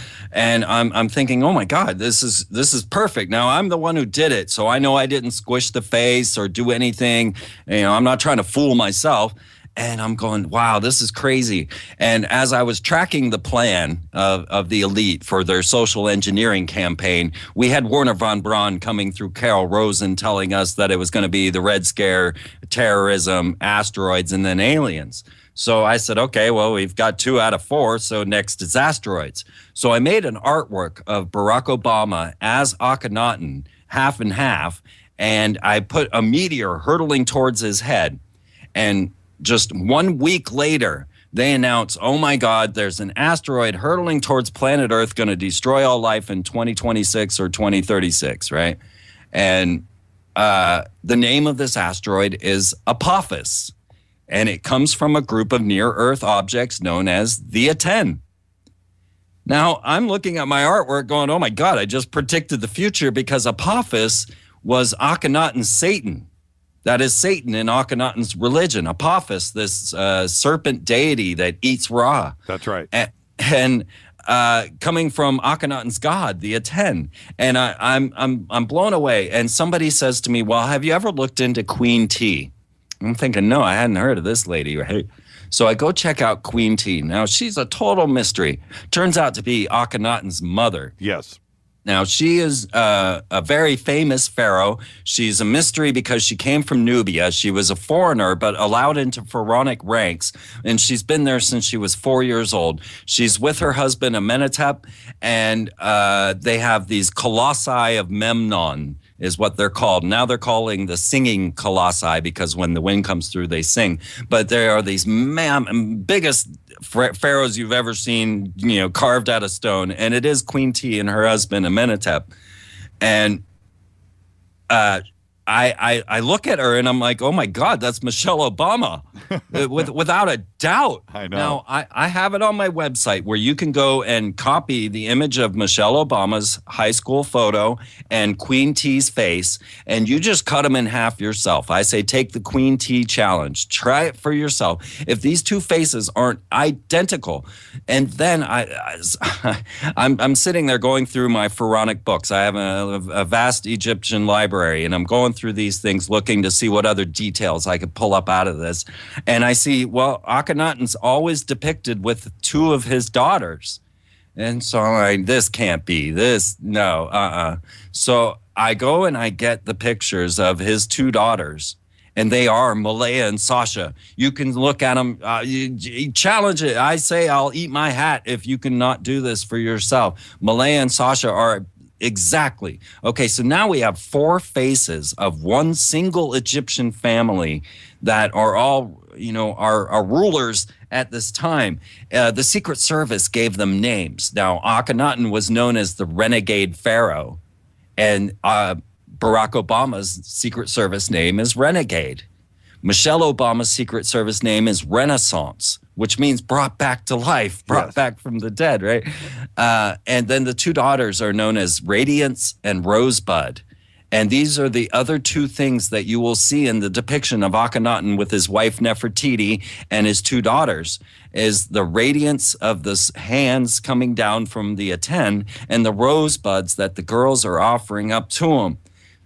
And it didn't stop there. It kept going. This story just... I'm looking at the pictures now. I just retweeted everybody. So if you just go to hashtag F2B, you can also follow us at JChurchRadio.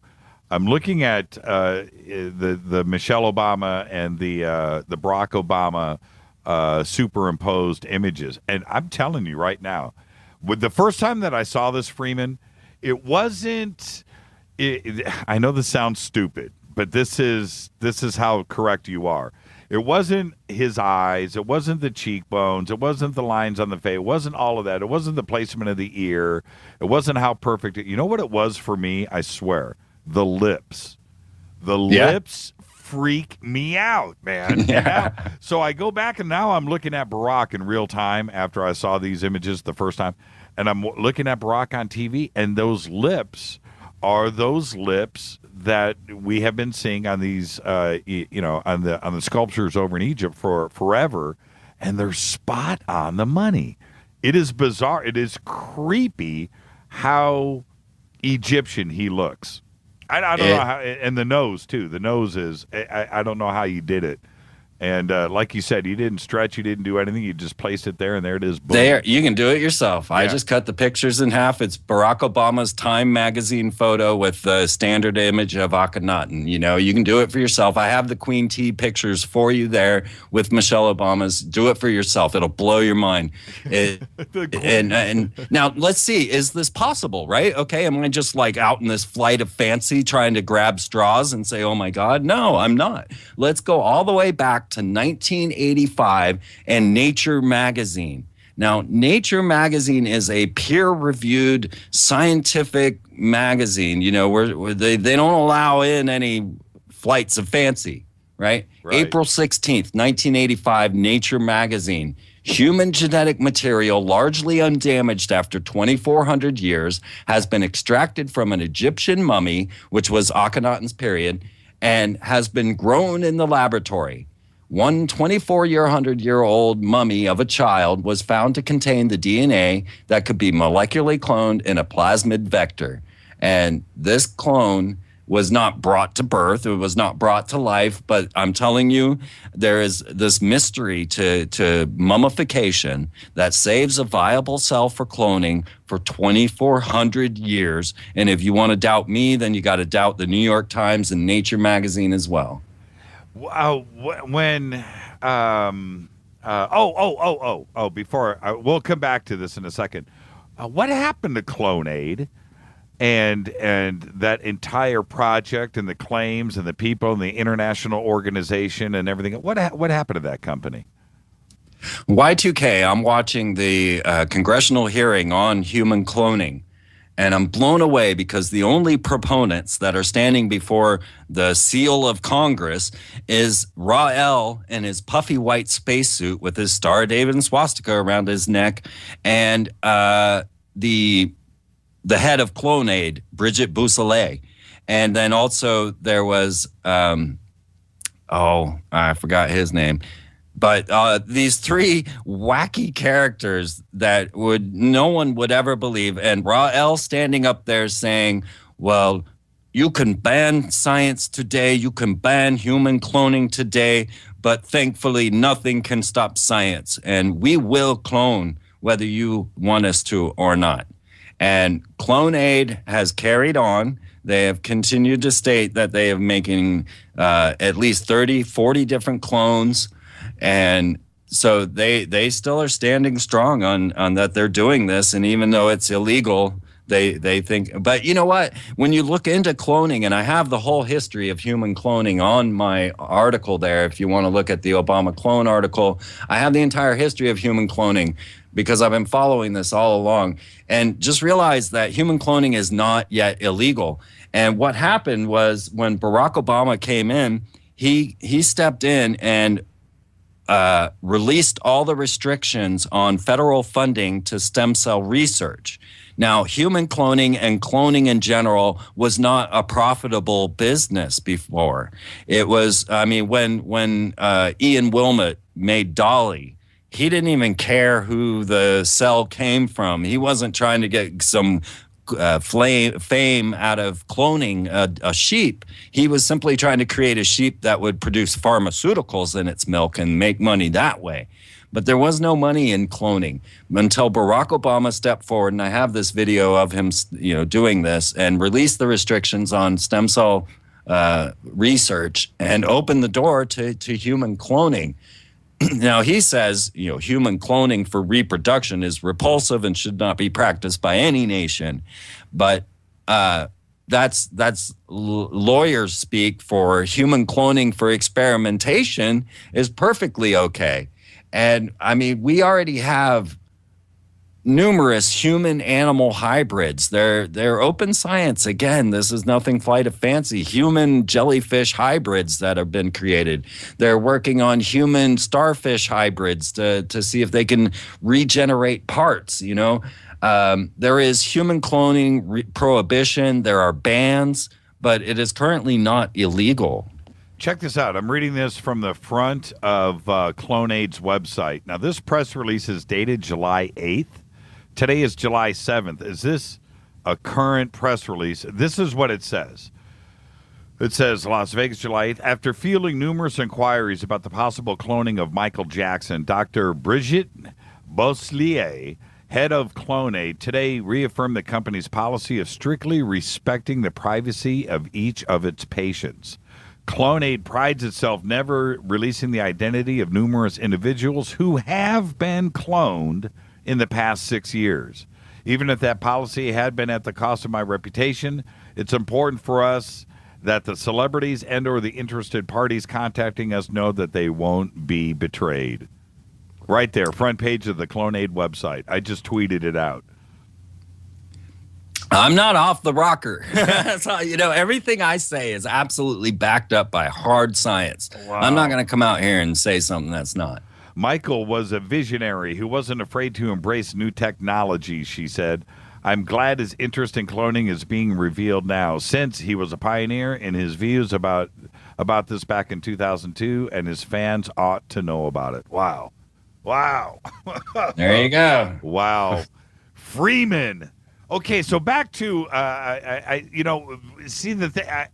Clonaid, when they started talking about these revelations that they have been cloning, I remember the whole story about Eve. And it rocked the scientific community. And he was saying, dude, we have the technology. This is what we are doing. We are cloning. And there's nothing that you can do about it. And it was just a crazy thing. And then Clonaid just kind of went back into the background. Right. And I hadn't heard their name in a while until tonight. And I look it up. Here it is right here. Boom, done. Very interesting. Very interesting. Okay, back to Barack.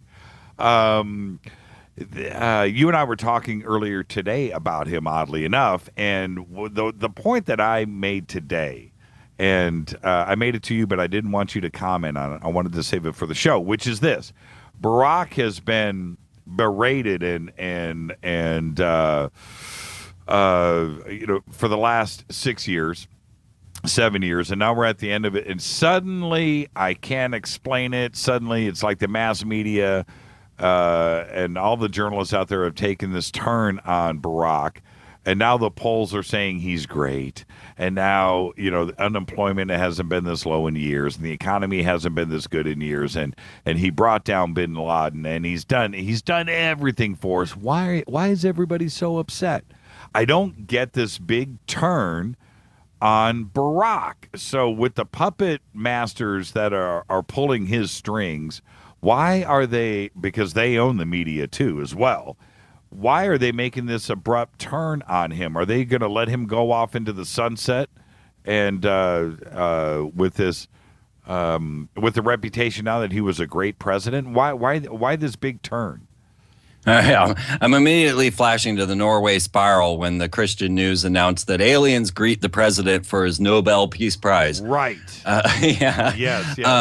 Okay, going all the way back to our last talk, October, I explained how I had predicted this W being forced into office and led to me predicting 9/11. Right. And I had said that W will be the last American president. And this was to outline the idea that so they wanted to destroy the man with Bill Clinton. They wanted to destroy the concept of voting in the system with forcing W into office and making it obvious.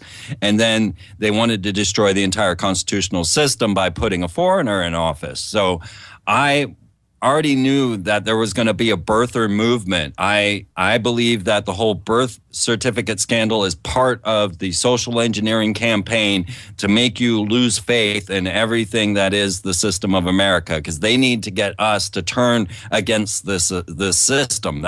That's part of the program. So when we're all being government anti-American, we're actually working for them in many ways because they're guiding us in that direction. So the birther movement was part of this, the idea to lose the idea that you need to be a natural born citizen, and now we can have anyone.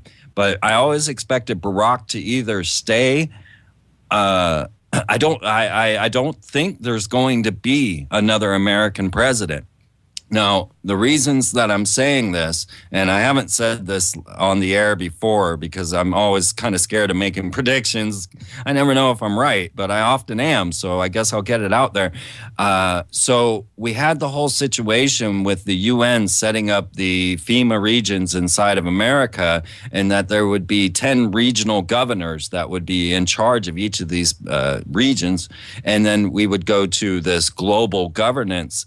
And Barack Obama absolutely assigned those regional governors while he was in office. And so we're setting up the position now where we could have this emperor sitting under, he keeps making jokes about not leaving office. And this is just something that I've been kind of feeling out for their social engineering campaign. But there could be due to catastrophe due to an asteroid. Now we've been talking about how these meteors have been used as weapons. So when we're looking at the situation we're in, we're dealing with weather wars, we're dealing with earthquake wars, we're dealing with asteroid meteor wars, and you can't put a face on that enemy. You don't know which enemy is doing it or if it's a natural event. So if these events occur, then the whole thing falls into the placement, and these regional governors that Barack Obama has already named fall into line for this whole situation of global governance. So that's why I think they're putting him up in the positive light. I don't think he's going away. Well, that's a hell of a prediction.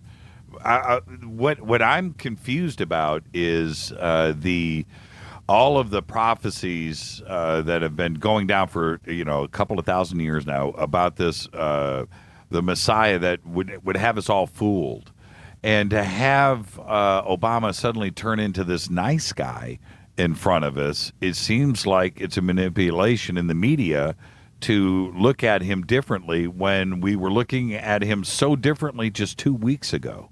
It seems to be abrupt. Do you feel the abrupt change? It's like 180 degrees. Yeah, and they do that, and the idea that they can so easily sway the public is frightening. But have you ever played Yes We Can in reverse? Yes. It clearly states "Thank you, Satan." Yes. Clearly, you can't, and so there's a whole nother layer to Barack Obama. The words Barack Bama in the native tongue of Jesus would mean lightning from the heights, which is the very words described to use to describe Satan. Come on. So, look it up. Look it up. If you, it's in my Obama article as well. If you want to go look up at the Hebrew Concordance or the Hebrew Dictionary, the word Barak means lightning, and Bama is from the heights. And so if Jesus said, if Satan fell like lightning from heaven, he would have said, and Satan fell like Barack Bama. That's insane. Yeah. So there's another layer to this puzzle. In the character of what is Barack Obama. How does Jade Helm play into all of this? Well, I've been talking with some military about that to see what the feel is from the inside, I guess. And most of them say, well, we don't do this for nothing. So we are practicing for an event, but we don't think this is it. So, but it is all timing very nicely. September and 9/22 would be another power number that things could occur. And we're looking at the situation where our first Jesuit Pope is coming over and visiting Philadelphia, being one of the first popes to visit the UN and speak on sustainable development. And all of that going on September 23rd to 27th. And at the same time, we have Jade Helm just ending there. We have this people putting out a lot of potential asteroid strike for that time as well, around 9/22. And so there's a lot going on right there at September, and I don't know. Yeah, September just keeps coming up everywhere that I turn. And it's not, what's weird about these September dates, it's not coming from one source. It's different different views from independent people that don't communicate with each other. Right. And the September 23rd date is starting to freak me out. Now, we get these dates from time to time, every couple of years. There's, you remember the Christian radio guy 5-6 years ago, the end of the world, and he had the RVs going across the United States. I saw them myself in downtown L.A., the end of the world. So we have these dates that come up, and everybody freaks out, and then the next day rolls around, and we're all still here. But now the September 23rd thing is coming up not from one source. It's coming from all over the place. Are you feeling a little bit freaked out? A little bit, yeah. I don't know what to make of it. I really don't. And I started looking at numerology. I dug out some of my magic books because that's how I figured out 9/11. 9/11 are the most satanic numbers in the magical practice of Kabbalah and in the magical practices of the OTO, Aleister Crowley's magic. So that's what allowed me to focus on the numbers 9/11. What first clued me into it was that H.W. Bush gave his New World Order speech on 9/11, 1990. Now, if you look into the Pentagon's cornerstone, you will see that the Pentagon was built 9/11, 1957 or 47, one of those. But still, it was 9/11. The cornerstone was placed on the Pentagon. And then also, if you could find pictures of the Twin Towers cornerstones, they were also dated to 9/11. So these cornerstone laying rituals have been going on with Freemasons outlining these things, and these magical numbers are very important to them, and that's how I clued in. So I started looking into other numbers to see what 22 might be, because 922 seemed to be kind of more of a focus on this one. And I found in a book called The Black Arts that 22 is this ultra power number of the manifested superhuman of the master race. Okay, keep going. Well, that's about what I got out of the I see what you're 22. Saying. And the Pope is just going to happen to be here on that day, and isn't he going to speak to Congress? He will be speaking. Yes, he's speaking at the UN. I don't know if Congress. He's speaking at the UN for sustainable development. It's totally interesting, and this September thing is rolling up, and you know what else is going on September 23rd, September 24th, the MUFON Symposium down in Irvine. So is that right? We'll be down there for that, and we'll see if the Earth shifts a little bit. Okay, let's take a break. We're at the top of the hour. Let's go ahead and get this out of the way, and then we'll be back right after this. More with Freeman. This is Fade to Black, bespoke radio for the masses on the Game Changer Network and KGRA The Planet. Stay right there. More with Freeman when we come back.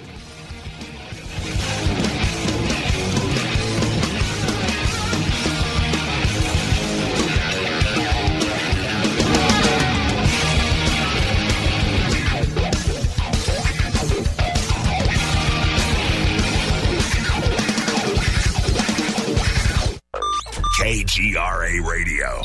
Intelligent talk. Are you a paranormal investigator, ghost hunter, or UFO skywatcher? If so, FNGinnovations.com has the product you definitely need in your investigations kit or go bag. Introducing the Morpholite Wide Beam Tactical Flashlights that put the light where you need it most. Traditional flashlights shine a focused round beam with limited line of sight in the dark. Morpholite Tactical Flashlights change all that, utilizing a revolutionary wide beam design to enable you to see safety hazards such as hanging wires and steel, pipes, and holes in the floor you just can't see with a focused round beam. In the field, where safety is paramount, a 180-degree beam increases orientation and peripheral vision in the dark. Morpholite flashlights are ideal for investigations in abandoned facilities such as houses and hospitals, factories, caves, and tunnels. Avoid those low-hanging tree branches that poke your eyes in the woods. Visit FNGinnovations.com to see a full line of tactical lights and accessories. That's FNGinnovations.com. Now you can find all your favorite talk radio shows live, all in one place at TalkStreamLive.com. Listen from anywhere, office, home, or in your car. Just go to TalkStreamLive.com and click on one of the many live talk show hosts you want to listen to. It's free and easy. No computer? Download the smartphone apps. Never miss your favorite talk show. Find them all at TalkStreamLive.com. Hey everybody, what's up? Jimmy Church of Fade to Black, and check this out. The 2015 MUFON Symposium will be held this September 24th through the 27th in beautiful downtown Irvine, California. Expanding ufology, opening new doors in academia, industry, and media, former Defense Minister of Canada Paul Hellyer will be there in person. Former CNN news anchor Cheryl Jones, TV news journalist Jaime Maussan, and MUFON's chief photo analyst Mark D'Antonio. They're just a few of the growing list of names for the 2015 event. It's September 24th through the 27th at the beautiful Hotel Irvine. Get your tickets today at MUFONSymposium.com. That's MUFONSymposium.com. Go Beckley Teppy.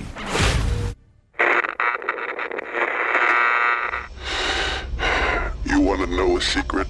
I love ponies. I really love ponies. I'm serious. I couldn't stay sane without ponies to brush. Why fade to black? Because you never got that pony. Damn it. This is Fade to Black with Jimmy Church on the Game Changer Radio Network and KGRA, the Global Radio Alliance.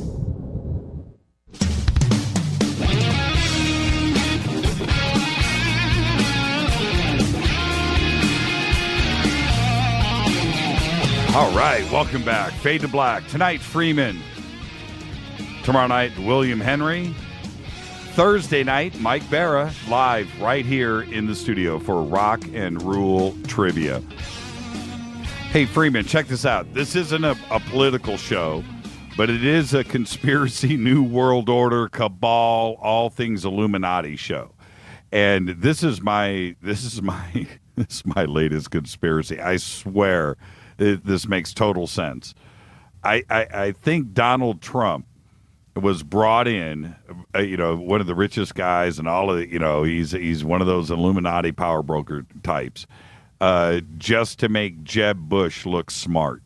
I swear, I swear on all that is holy, that is the only reason why he's in play right now. And I know what you're saying about our next president and not being well. Anyway, with everybody that's in play right now, when we look at the Democratic side, with the frightening thought of Hillary Clinton, getting that nod, and then on the other side with the Republican side, with all of this mess that's going on, there's 50, 60, 70, 80 guys running for on the Republican ticket. Do you really? Do you subscribe to that thought that Donald Trump was brought in to just, make Bush look good because he's a total idiot, and that whole Bush dynasty, Illuminati, New World Order thing could actually come into play? Yeah, absolutely. Yes, all kinds of games being played like that, and I thought similar thoughts with Ron Paul back in the day.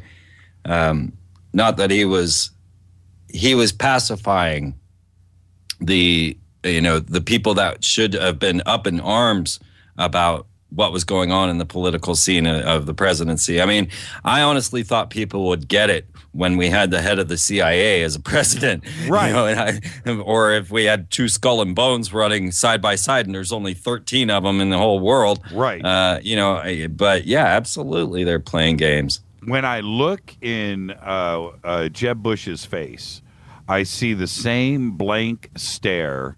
There's nothing there. You talk about all the space in the universe. There's even more space in between his ears. Okay, no, I really mean that. And we just don't get it. And is that the best that we can do, or is this just predestined and planned out? And like I said, you bring in somebody like Donald Trump to just deflect off of what is real.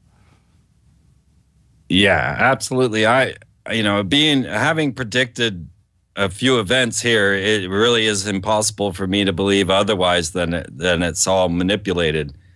If another Bush hits the White House, that's it. That's it. Armageddon is here. The four horsemen are going to trot in, and we've got a serious situation in front of us. Here's a key ingredient. I did a film called Anna Nicole, Brittany, and Mind Control, where I finally exposed the concept of these celebrity mind control victims like Anna Nicole and Britney Spears. This has now become so popularized that there are TV series on trauma-based mind control, like The United States of Tara, put out by Spielberg. Okay, so in that film, I found clips of Bill Clinton speaking like a 6-year-old child and being programmed in some hypnagogic state. And you can see this video of Bill Clinton as a mind control victim. So if that gives you more of a clue as to why certain people are selected. And when I wanted to go back and visit one thing, I want everybody to understand something about Freeman's past, which is when he talks about the hobo culture and going across. You went and you did just that, and some of your videos of you going across the country are just absolutely extraordinary. But when you see it, and I'm not kidding about that, and everybody should go check those out. But when you see the country at that level, and then you go outside, with that mindset, with those eyes, and then you go outside of the United States and you look back in, is the United States a frightening place, or are we on the right path versus what the rest of the world perceives us? We have an amazing spirit. America has the heart to be able to change all of this situation if we could get outside of the social engineering that is guiding us to put people like this into office. If people are not unifying, organizing, standing up, then we lose. But the spirit of America is what they are trying to destroy. And that's why they would put Barack Obama in office and then release the idea that he doesn't have a birth certificate. And, Obama makes jokes about this. He showed the Lion King as his birth movie. He said he was from the planet Krypton and his dad was, Jor-El from Superman. He's joking about these things, making sure it's going out into the public. Trump himself was a birther. They're coming out saying, show the birth certificate. So this is all social engineering campaign to make you lose the spirit of America that they have to destroy in order to be able to form this global governance. And why do you think, it's staying on the same subject, why do you think this divide and conquer mentality is happening now with mass media in a bunch of different fronts? We have it with the Confederate flag and racism. We have it with ISIS. We have it with the police departments and society. It's like we are witnessing anarchy in the streets, but it's being forced upon us when, like you just said, really, we're not about any of that, but it's like we're being, force-fed this every day in the media. That's right. Yeah, what's the intention? Well, what's the end game here? Okay, fear. Obviously, they do not want us to bond, so they have to constantly keep these separation in between us, make us afraid of the police. So they constantly promote only the police violence instead of the goodness that has gone on. They only produce the gun violence. On the same day of the Aurora shooting, there was a shooting stopped by a gun carrier, but that didn't make it to the news or didn't make the major press.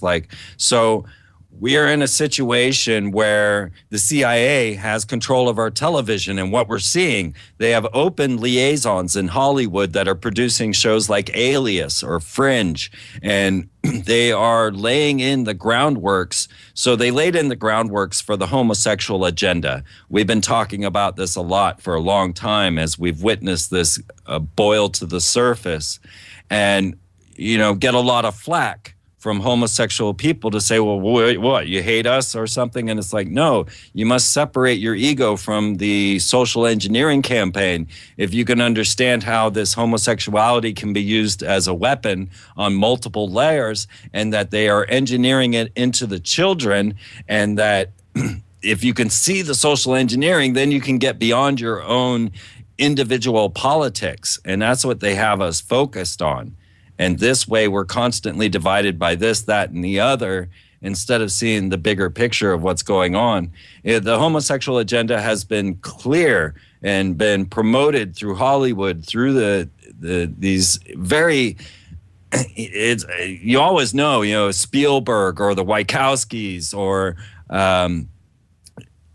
Alias, J.J. Abrams. You know that these social engineering campaigns are going to come through these sources. So I'm real curious about Star Wars, because Walt Disney Co., as we talked about last time, is one of the major players in social engineering. They admit it. They openly admit it. They're proud of the fact that they can manifest in the real world using their media tools. So Disney, with J.J. Abrams, who is openly working with the CIA in his show Alias and in Dollhouse, or no, that was Joss Whedon, Fringe, and they openly announced. I mean, Jennifer Garner of Alias, the star, is doing recruitment commercials for the CIA. Okay, it's not hidden. Everything I'm telling you is in the open. Mm-hmm. So once you start to see the social engineering campaigns, it doesn't work. Oh, what I was going to say is I'm real intrigued to see the new Star Wars coming out,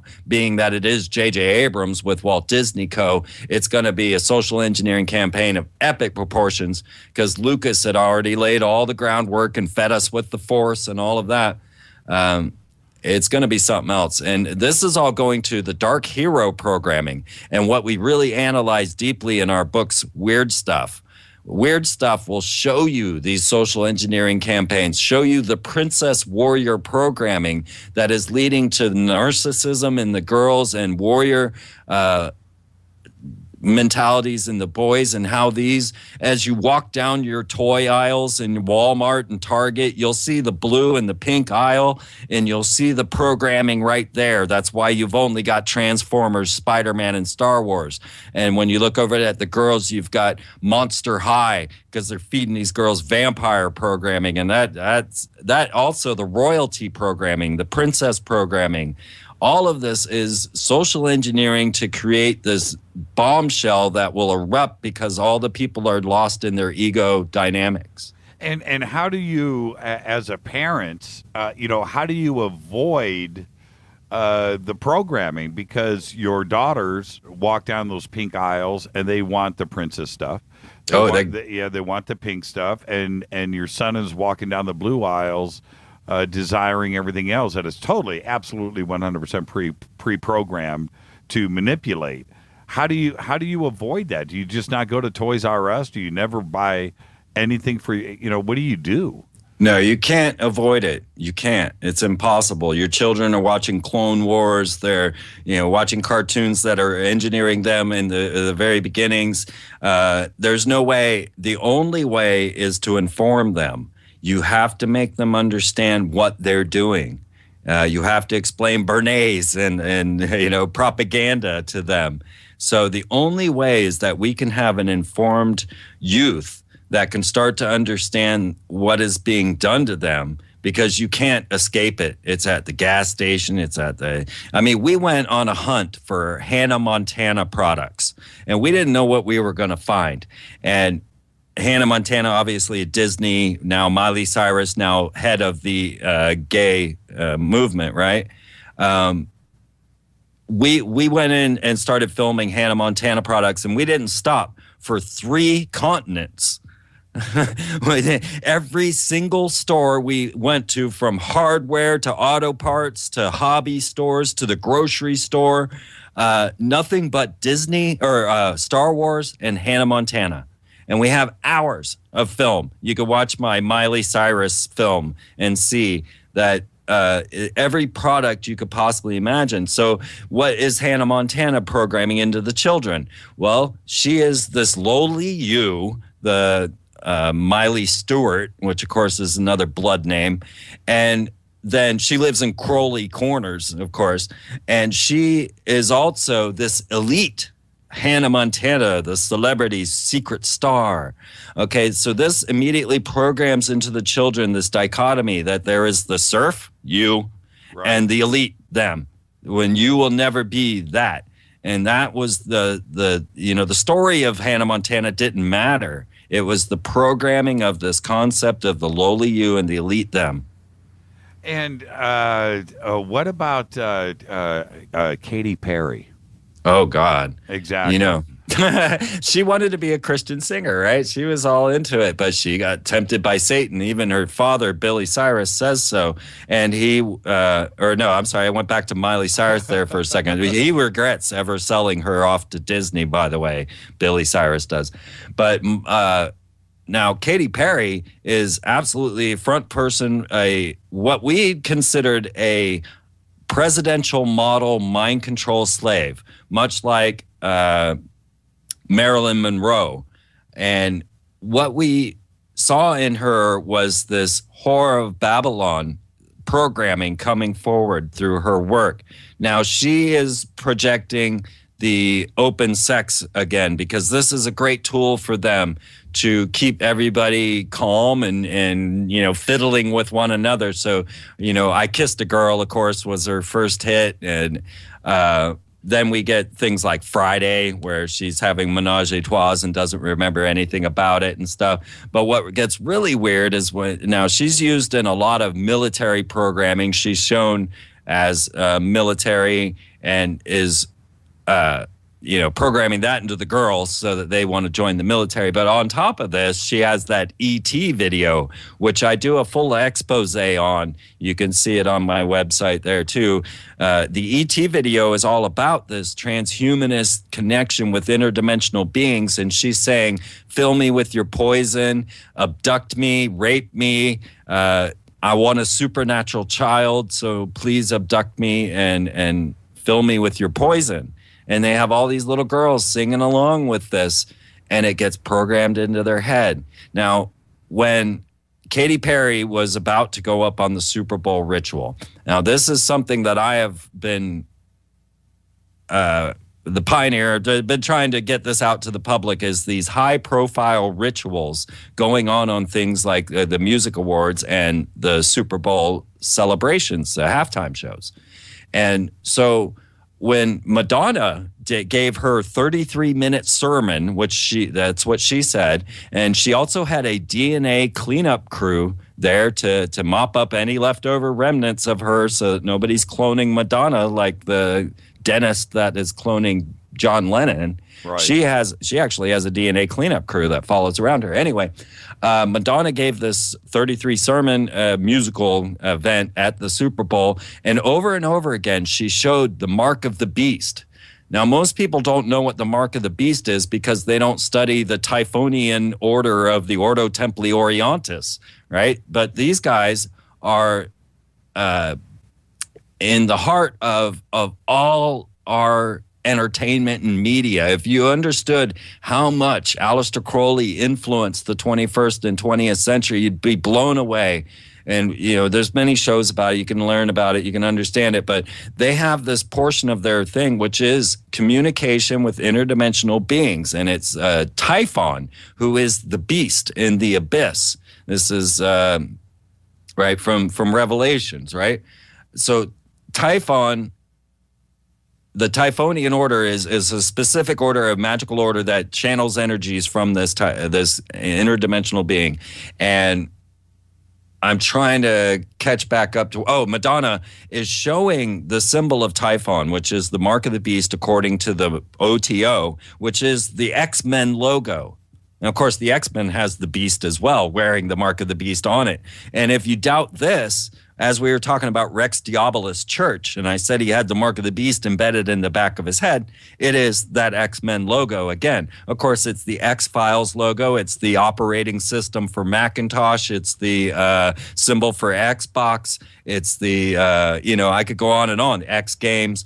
They all showing you this mark of the beast, and I explain and express everything about it in my Aliens from Hell if you want to get deeper into that. But Madonna's stage performance showed this mark of the beast more times than we could possibly count. It was blowing me away because we are the only people talking about that symbol. And then here comes Katy Perry. And Jamie, my wife, who I hope you have on, she's the main author of the Weird Stuff books. And she was asked, actually I asked her, I had her on the show, and was like, well, what are we going to see from Katy Perry at the Super Bowl ritual? If all of this is true and we're following the OTO symbolism in this ritual magic that goes to the cult of Typhon, the beast in the abyss, what will we see from Katy Perry at the Super Bowl ritual?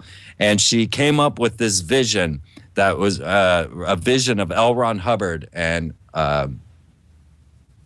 Jack Parsons as they saw the Whore of Babylon coming out on a cat-like beast holding the reins with a chalice of flames. And so this is what Jamie said. If they were going to bring out the Whore of Babylon, she's going to come out on a cat-like beast holding the reins with flames.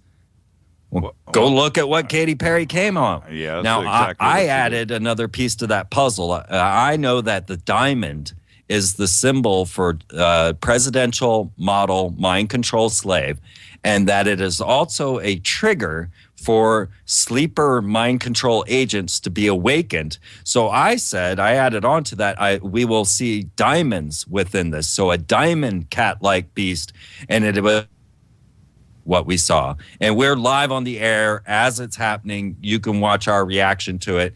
And it goes to Crowley's lust card. And so, right there, we predicted it a month before it happened. We had the image up on our website before it ever came out so that you would know that we are tracking the right magical system to project what these elite occult are doing. What about the dancing sharks? Yeah. Oh, my God. I did have something for that because it was in bulk. And so this is a spring festival of the goddess. And it actually tied into that whole beach scene. And another mystery there in bulk, this whole situation with Whitney Houston.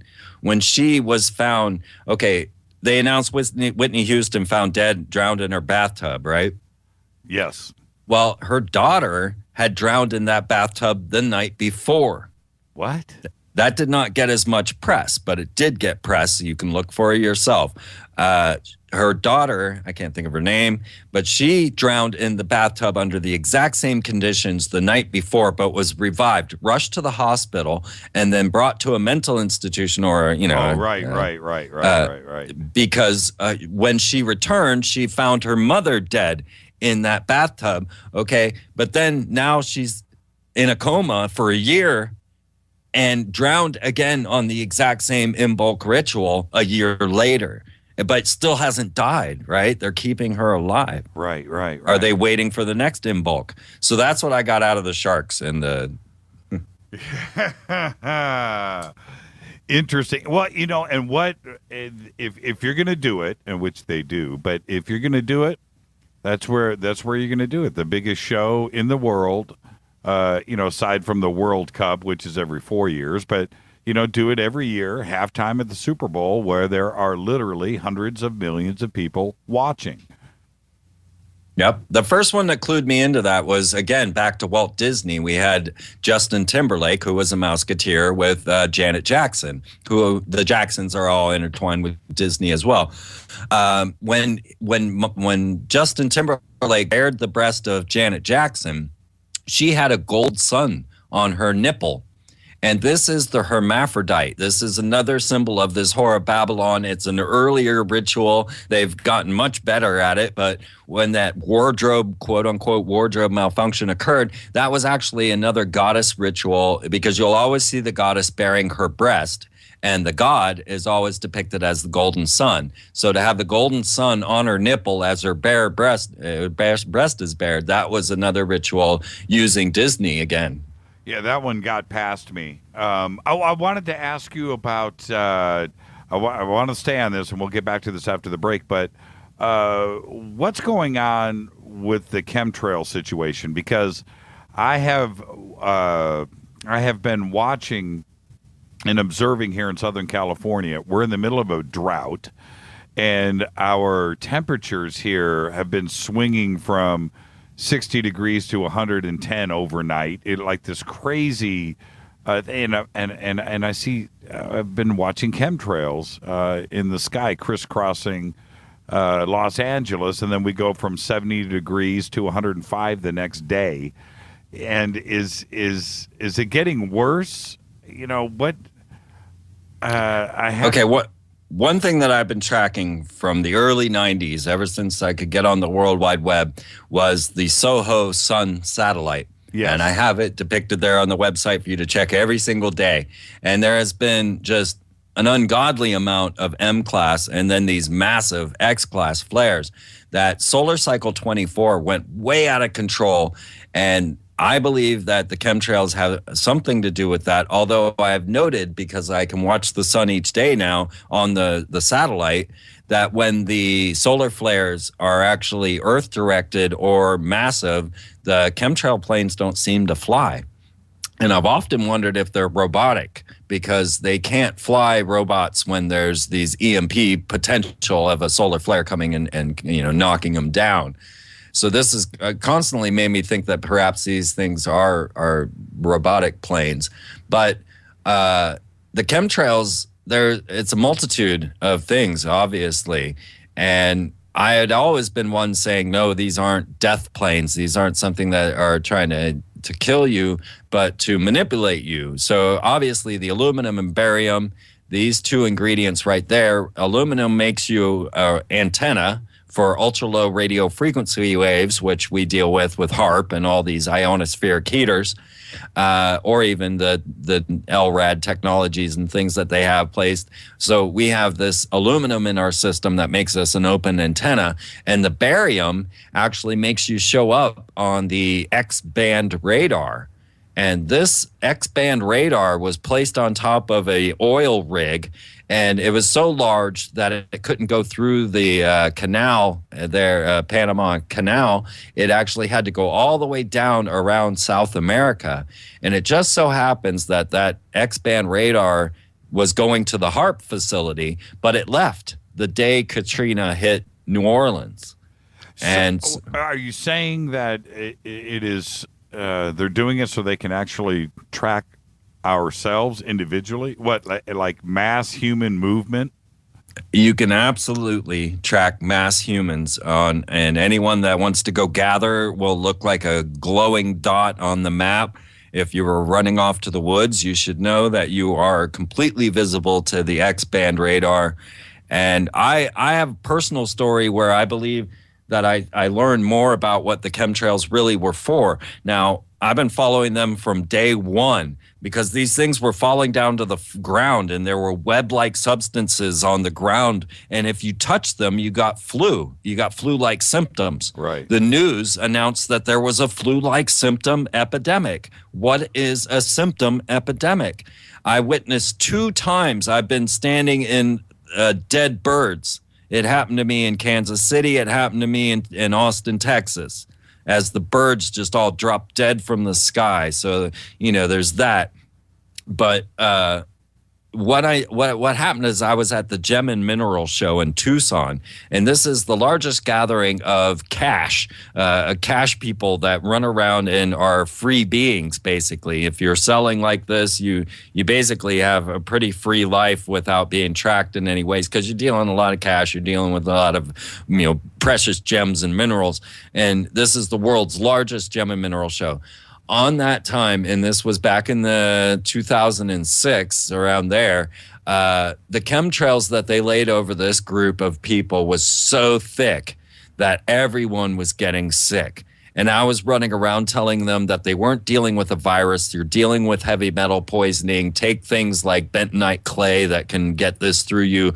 You got to flush your system. But everyone was listening to me because I had already told them the day before what they were going to feel like the day after, because I knew what would happen when they had taken in all of these heavy metals. But they also had B-2 bombers flying over us, or those crazy triangle bombers and everything. But this was a gem and mineral show in Tucson, right? And the thing that I can think is that these are nomadic people that deal with cash, and they wanted to see what happened. Now, another, watch them disperse, be able to track them. Another time this occurred was at a rainbow gathering, and this was even earlier than that. And I believe they were feeding barium into the water system there, because I got heavy metal poisoning and almost died. I ended up in the hospital, and when they thought I was having a heart attack, and they tested me and they said, no, you're not having a heart attack. So I pressed them like, well, what's wrong with me? I don't come to the emergency room. I had lost all sensation in my right side. My heart was doing weird palpitations. Really weird stuff was going on. I hate doctors. I don't go to doctors, but I thought I was dying, so I went. And they told me, well, you're low on potassium. Now, it's $10,000 to get a barium test to see if you have these heavy metals in your system, but barium depletes potassium in your system, and it's a clear sign of barium poisoning. And Rainbow is classified as a terrorist organization because they're an anarchist group that has no head, no government, no nothing. And so they can actually, through the Patriot Act, perform these type of tests on the Rainbow Group because they are classified as a terrorist organization. When we come back, this is our last break. Let's get this out of the way. We're going to change gears completely. I don't know how we left Lady Gaga off of the mix, though, but we somehow gave her a pass tonight. When we come back after the break, we're going to talk about binary suns and our solar system. This is Fade to Black, bespoke radio for the masses. Tonight, Freeman is with us. Tomorrow night, William Henry. Thursday, Mike Barra, right here live in the studio. I'm your host, Jimmy Church. Follow us on Twitter at JChurchRadio. Freeman, stay right there. We'll be back after 2 minutes.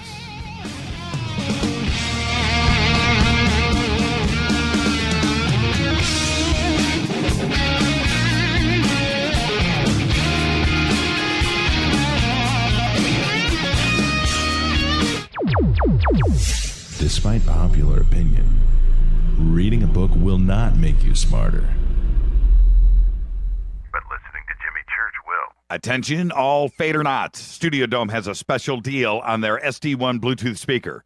Just go to jimmychurchradio.com, click on their banner, enter the promo code Jimmy, and you get $40 off and free shipping on the SD1. It's voice activated, comes with a USB antenna, cables, and a carry bag. Never listen to your phone, tablet, or laptop speakers ever again. It's the only way to listen to Fade to Black. That's jimmychurchradio.com, Studio Dome banner, promo code Jimmy. Go Beckley Teppy. Erica, Brittany, Gabby, and you're listening to jimmychurchradio.com. It's not a lifestyle we chose. We were born this way. KGRAradio.com. Hey everybody, what's up? Jimmy Church of Fade to Black, and check this out. The 2015 MUFON Symposium will be held this September 24th through the 27th in beautiful downtown Irvine, California.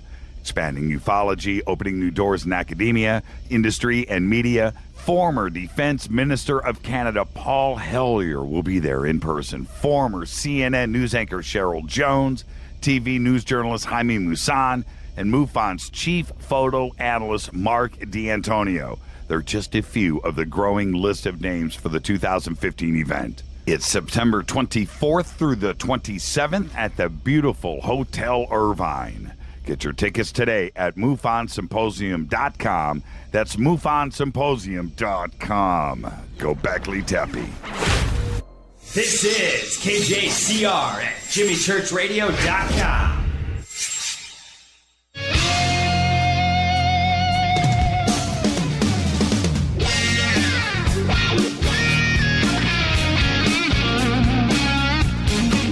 All right, welcome back. This is Fade to Black. I'm your host, Jimmy Church. Yeah, Freeman. What a night. I don't know how. I just looked up at the studio clock, and we just blew by 2 hours like it was nothing. And Freeman, everything that we decided that we were going to cover tonight, we did none of it. It's an absolutely amazing conversation.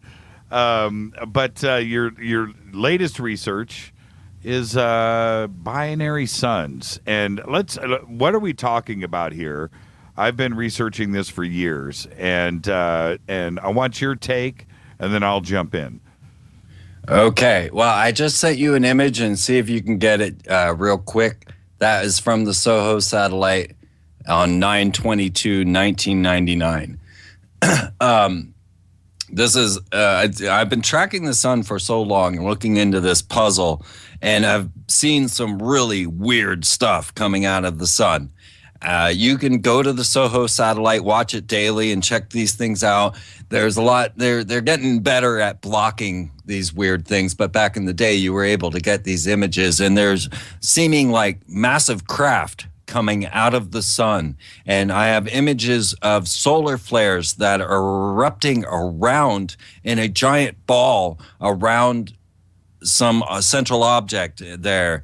And then I have this one that I sent to you, which seems to be a large pulse coming out of the sun. It looks like rings coming out in a beam, like like something you would see in Star Trek, or but of course it's massive.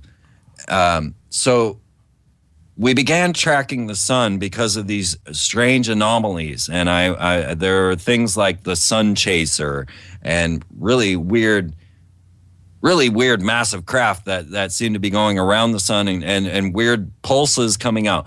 And what happened was that the sun began erupting in an unprecedented rate, and the amount of X-class flares that were pulsing off. And, it's amazing that no one seems to know this. And when I talk to people and they're like, wow, it's really hot today, I'm like, yeah, there was an X-class flare. And they're like, what are you talking about? And I'm like, solar flares. And they're like, what's a solar flare? I'm like, really? Don't they teach this stuff in school? Right. I don't think they do. Because people don't really know what this is. A coronal mass ejection, which is the full power of the sun erupting out in this massive plume, which takes about 3 days to fully impact the Earth. Now, I've noted and I've tested people to see if they feel this smack in their system, because I feel compressed. I tend to get headaches. I tend to feel, migraine type situations when the X-class flares erupt off the sun. 3 days later, when it hit, we would get these massive solar or superstorms. And so I was literally tracking 3 days. I'd see the X-class flare and I'd say, okay, there's going to be a superstorm. Boom, superstorm. But as solar cycle 24 came into full effect, there were 300 plus sunspots. And that's how you can start to determine where an eruption might occur. And this was unprecedented. And they started blowing off one after another, day after day. And there was no way to track what the weather was going to do in this situation.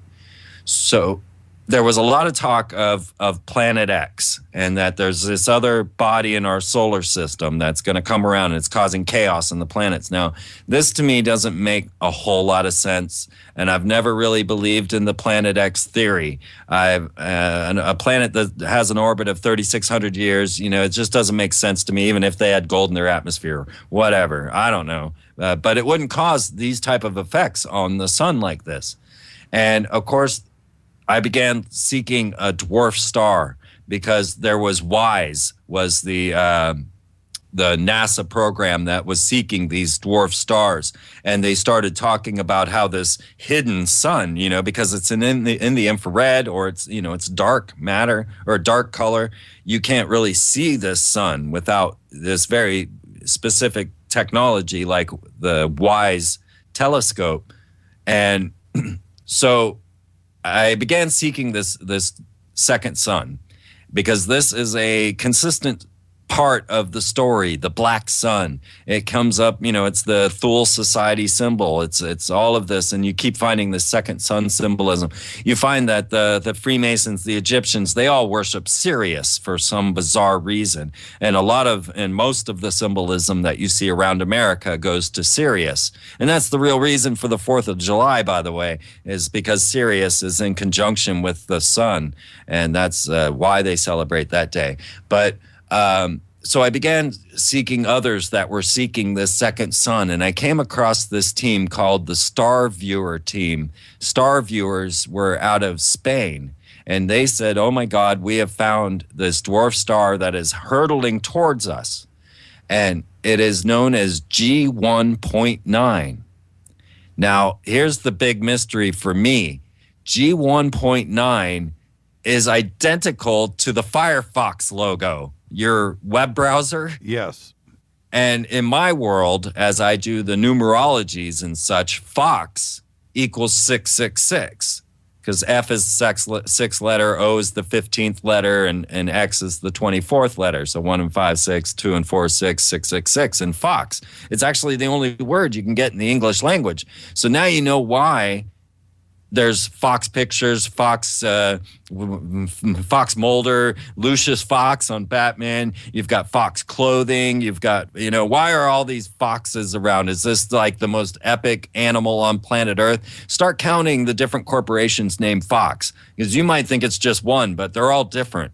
And you see all these people running around and they're 666 and Fox programming all the time. But Firefox is G1.9. You can set them side by side. Google G1.9 and look at that dwarf star, and then you'll see that it is the Firefox logo. And it fits this winged story that they say about the planet X and the winged planet. All of it fits with G1.9. And it is believed by the Star Viewer team that this is a binary star coming our way. NASA says no, it's a dwarf star that is just simply getting bigger, right? Because when you're dealing with space, big looks closer. So NASA's playing it off as if it's nothing, but the Spanish team is really kind of freaking out about it. And this would absolutely explain the heating of the outer planets. Earth isn't the only one warming, so this whole global warming thing, Pluto's warming too. Right. It would explain all of this. And if you had this knowledge of the ancient past that you had been carried through Atlantis, through these secret societies such as Freemasonry and the Rosicrucians and the Ordo Templi Orientis, this knowledge would be, so that would be why they would be putting in seed vaults and getting everything prepared, because they know the galactic calendar and the galactic weather. Well, and there's a couple of facts here that we need to put into play, and one of them is we used to think until very, very recently that a binary star system was rare, and now we find that it's like the number is over 80%. That every star has a companion star. Everything is binary. Except us, and are we the exception to the rule? That sounds a bit strange. And then we throw in precession, and we throw in that wobble. What is causing that wobble? Is it Neptune? Is it Venus? And we've been able to eliminate everything in our own solar system, pretty much. We don't know exactly what this wobble is, unless we have a companion star out there that is pulling us in another direction, that is causing this wobble every 25,000, 26,000 years, 50, that when we start to look at that and how the ancients knew about precession and knew about this wobble a long time ago, and then you throw in the other, I don't want to say myth, but the other writings of the ancients about the Anunnaki and Planet X, that's a possibility. Could it have been another star? But these are the facts that we got to bring into play now, and maybe, just maybe, we are binary. Absolutely. It would explain a lot. And when we look at the ancient structures, even even in Native Americans, but we go to these ancient structures. I was thinking of Chaco Canyon. The Native Americans even had an astronomically aligned city that wasn't used as a city at all. It doesn't seem to have anyone that lived in it. But then you go to Egypt, you go to Peru, you go to all of these places, and you find that these structures are designed to watch long periods of time. Stonehenge, things of this nature, so that you can track these seasons over millennia. Yeah, and I don't understand the way that Orthodox historians look at that, where they don't want to admit that possibly that there was either information from the future, whether it is E.T. that came and spoke to us, the angels or whatever, that gave us this information on precession, because you're talking about a degree every 72 to 73 years, the movements in the stars. That is insanity. There's no way that was spoken word, or they were out drawing marks in the sand every single night where the stars were placed, and they were able to figure out precession. And you look at, there's many ancient calendars that account for this, and there's something else into play here. And I definitely think that we have to look at either a binary solution. Planet X is also a possibility, but we know that it's not our own solar system that is causing it. Something else is causing this wobble. Yeah, we got to remember that we are traveling through we're orbiting around something. Our solar system is orbiting around something as well. And as we get closer to this, if this is the case, then we're going to speed up. And I think that we're feeling that. I think that has a lot to do with the anxieties. And also there's clear correlations between these massive solar flare cycles and world wars. You can clearly lay these things side by side and see that the major conflicts on planet Earth occur during high solar flare activity. So they also know this. Yeah, and wouldn't it be funny if we found out that our universe was actually, moving around something else? It's one thing to consider, our daily cycle, our rotation, and then monthly, and then yearly, and then, our solar system is moving, and then also greater on top of that, possibly our universe is actually in orbit around something too as well, which would be millions and millions of years to complete and would be impossible to measure. But I think there's a lot of exciting research into this. Yeah. I mean, when you find zodiacs in ancient Egypt, then you must realize that it's a minimum of 52,000 years to make that zodiac, because you got to go through 2 processions to know that you had a cycle. Right. You might. I still find that fascinating. Yeah, zodiacs in Egypt, and now apparently zodiac at Göbekli Tepe, and right? And that's, we're talking about the last ice age. So where did that come from? And it's not, when you see the depictions on some of those pillars, and one of them specifically that to me clearly shows a zodiac, and not only that, Freeman, when you look at the constellations, do you see a scorpion? Do you see right. Do you see scales? Do you see that with your own eyes? Can you pick it out? I can't. Not at all. No. Right. No. But how did all of these ancient cultures depict it the same way? Exactly. I just have to ask. Mm-hmm. Where does the information come from? And they want you to believe the Mayans went to the worst possible place to live and built these massive pyramidal structures all aligned to astronomical data without a written language. Right. Man, I love you, man. What are you doing now? What are you working on? What's the next movie? What's the next DVD? What's the next book? Oh, well, we definitely want to make a movie out of our Miss Emily trip. So, as you were saying, we took a school bus around the United States for an entire year just to prove to the world that this was possible, that you are a free being and you can get out there and live. So what we call the friendship agenda. And we simply went from stranger to stranger to stranger, anyone that wrote to us and said, hey, come to our house. And we were just guided and carried and lifted. And I carried around a 2-ton vehicle, this big, massive, yellow 66-passenger school bus that gets 2 miles to the dollar.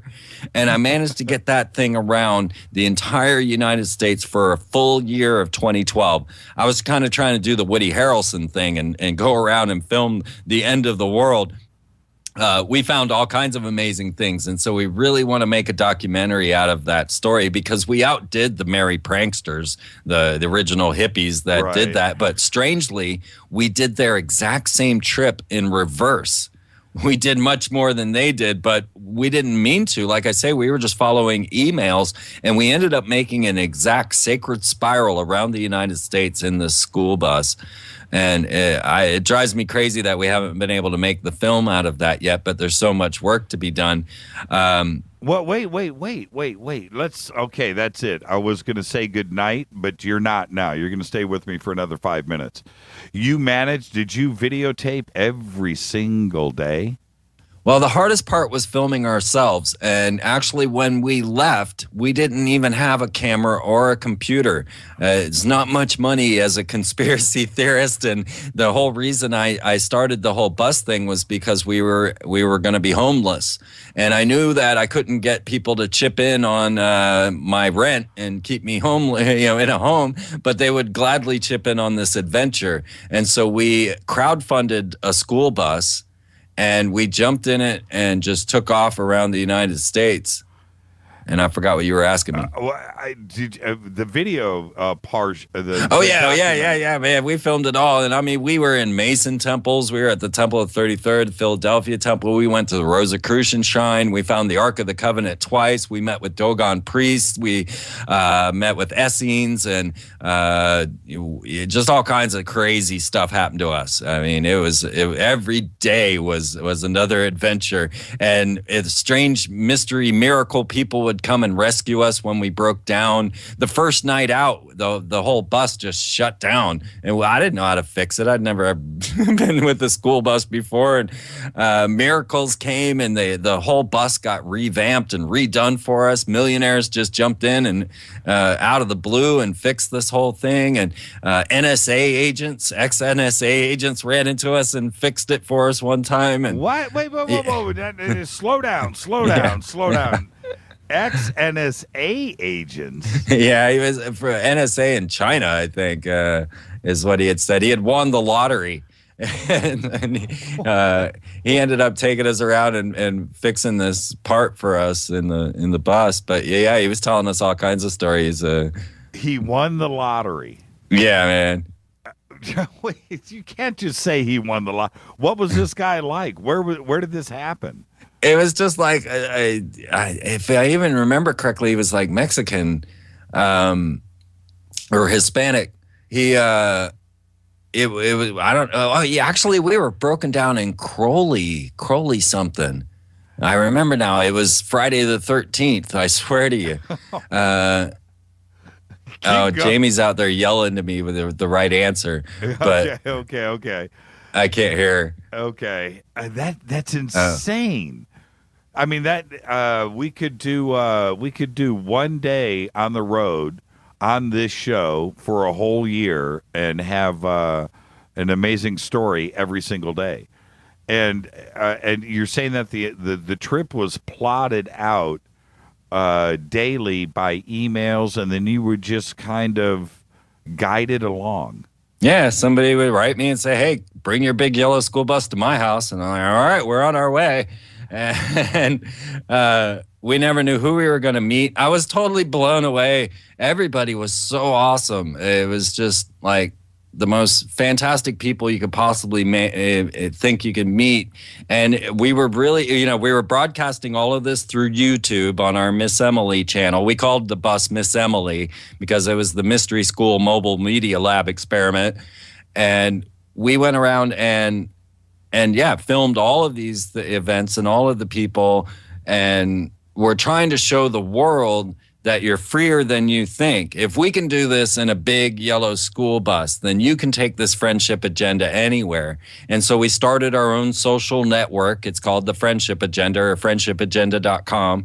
And all the people in there are just the coolest people that we met. And we all just kind of gathered in this social network so that we could stay bonded. And to show the world that this friendship currency is the path that we can take out. And that you can find miracles along the way, and that you'll soon learn that humans are loving, caring, generous, wonderful beings, and they're angels in your life if you allow them. And we wanted to prove synchronicity to the world, prove that you could do this. And if we can do it with a school bus, you can do it with nothing. You can do it with a car. You could, I wish we had a Prius, to be honest with you. Right. Well, I've seen pieces of this, but I didn't know that it was a 1 year agenda. I did not know. I've seen pieces of it, but I didn't know. That's an incredible story. It was an epic adventure. 365 days, and you're still married, and you're still alive. And yes, I mean to come out of the other end with that message. Synchronicity, friendship, and bonding, and that's how we can start to clean up this mess that we are steeped in. It is the only answer, man. Quit your job, save the world. Friendship is your new currency. Everything else is going out the window. You can see that, economy crashes. You think guns and food are going to help you? No, you need to get out there and meet people. You better have friends everywhere. That's what I'm doing. You want to talk about my prep? That's my prep. I'm going around and making friends with everybody I can. And there's a bunch of wonderful people out there for you to meet. Thank you so much, Freeman. And it is freemantv.com, www.freemantv.com. Go and check it out. One of the best websites. It's the reason to even have that interbox. That website is absolutely phenomenal. Thank you for all that you do, Freeman. And, hey, thank you, Jimmy. You got it, man. You have a great night. Give my best to the best. I will. I'll talk to you. Bye. Freeman. Wow. Oh, man. Whew. Now, if you think you had an amazing time, think about me right here in this chair, being able to be the guy on the other side of that conversation. Freeman is one of the smartest guys out there. I really mean this. If you haven't done so, take the time tonight after the show. Go to freemantv.com. Go check it out. Go register, become a member, and go hang out and go through, read, watch, and learn. And there's only one Freeman out there, and I'm just so thankful for all that he does. And when there are people out there, and I'll leave you with this, there are people out there that have websites that will post this and have and say things and claim things and so. No, it's another thing to go out there and do it. That's real research. Go to Freeman's website and go watch the videos. Go watch him at the temples around the United States. Go watch him. Like I was saying at the monument in the middle of downtown Nashville. Go watch these videos. Go watch his interaction. Go watch and see. Okay, so when you listen to Freeman come on this show and speak, it's because he has been there. He has done that. He said one thing that rings true about him.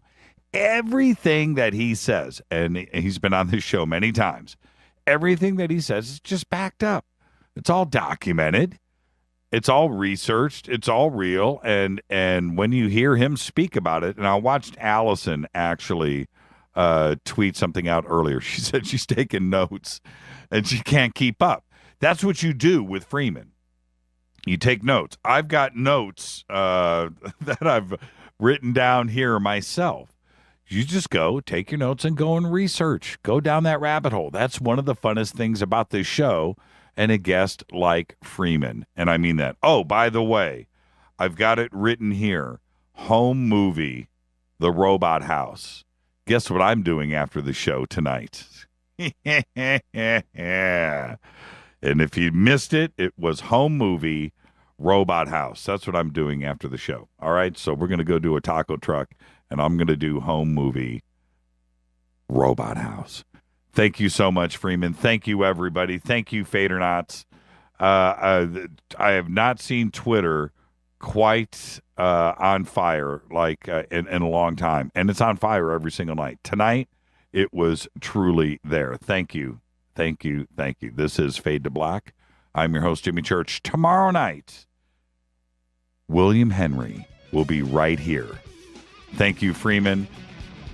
Fade to Black's executive producer is Rita Kamarian. Shows produced by Hilton J. Paulman, Mark D. Kovar, LJ3, Renee, Mark Dunbar, and Jonas. Announcers are Steve Harder, Gene Bateau, and Mark D. Kovar. Fady by Dale. Webmaster is Method of Signaling. Music is Doug Aldrich. He's this guy right here. This guy. That's right. Intro is Spaceboy, spaceboymusic.com. Fade to Black is produced by KJCR for the Game Changer Network. Syndication, KGRA, The Planet. Tomorrow night, William Henry. Thursday night, Mike Barra will be here live in the studio for Rock and Rule Trivia. I'm your host, Jimmy Church. Follow us on Twitter at JChurchRadio. Email is jimmy@jimmychurchradio.com. I want everybody to be safe. See ya.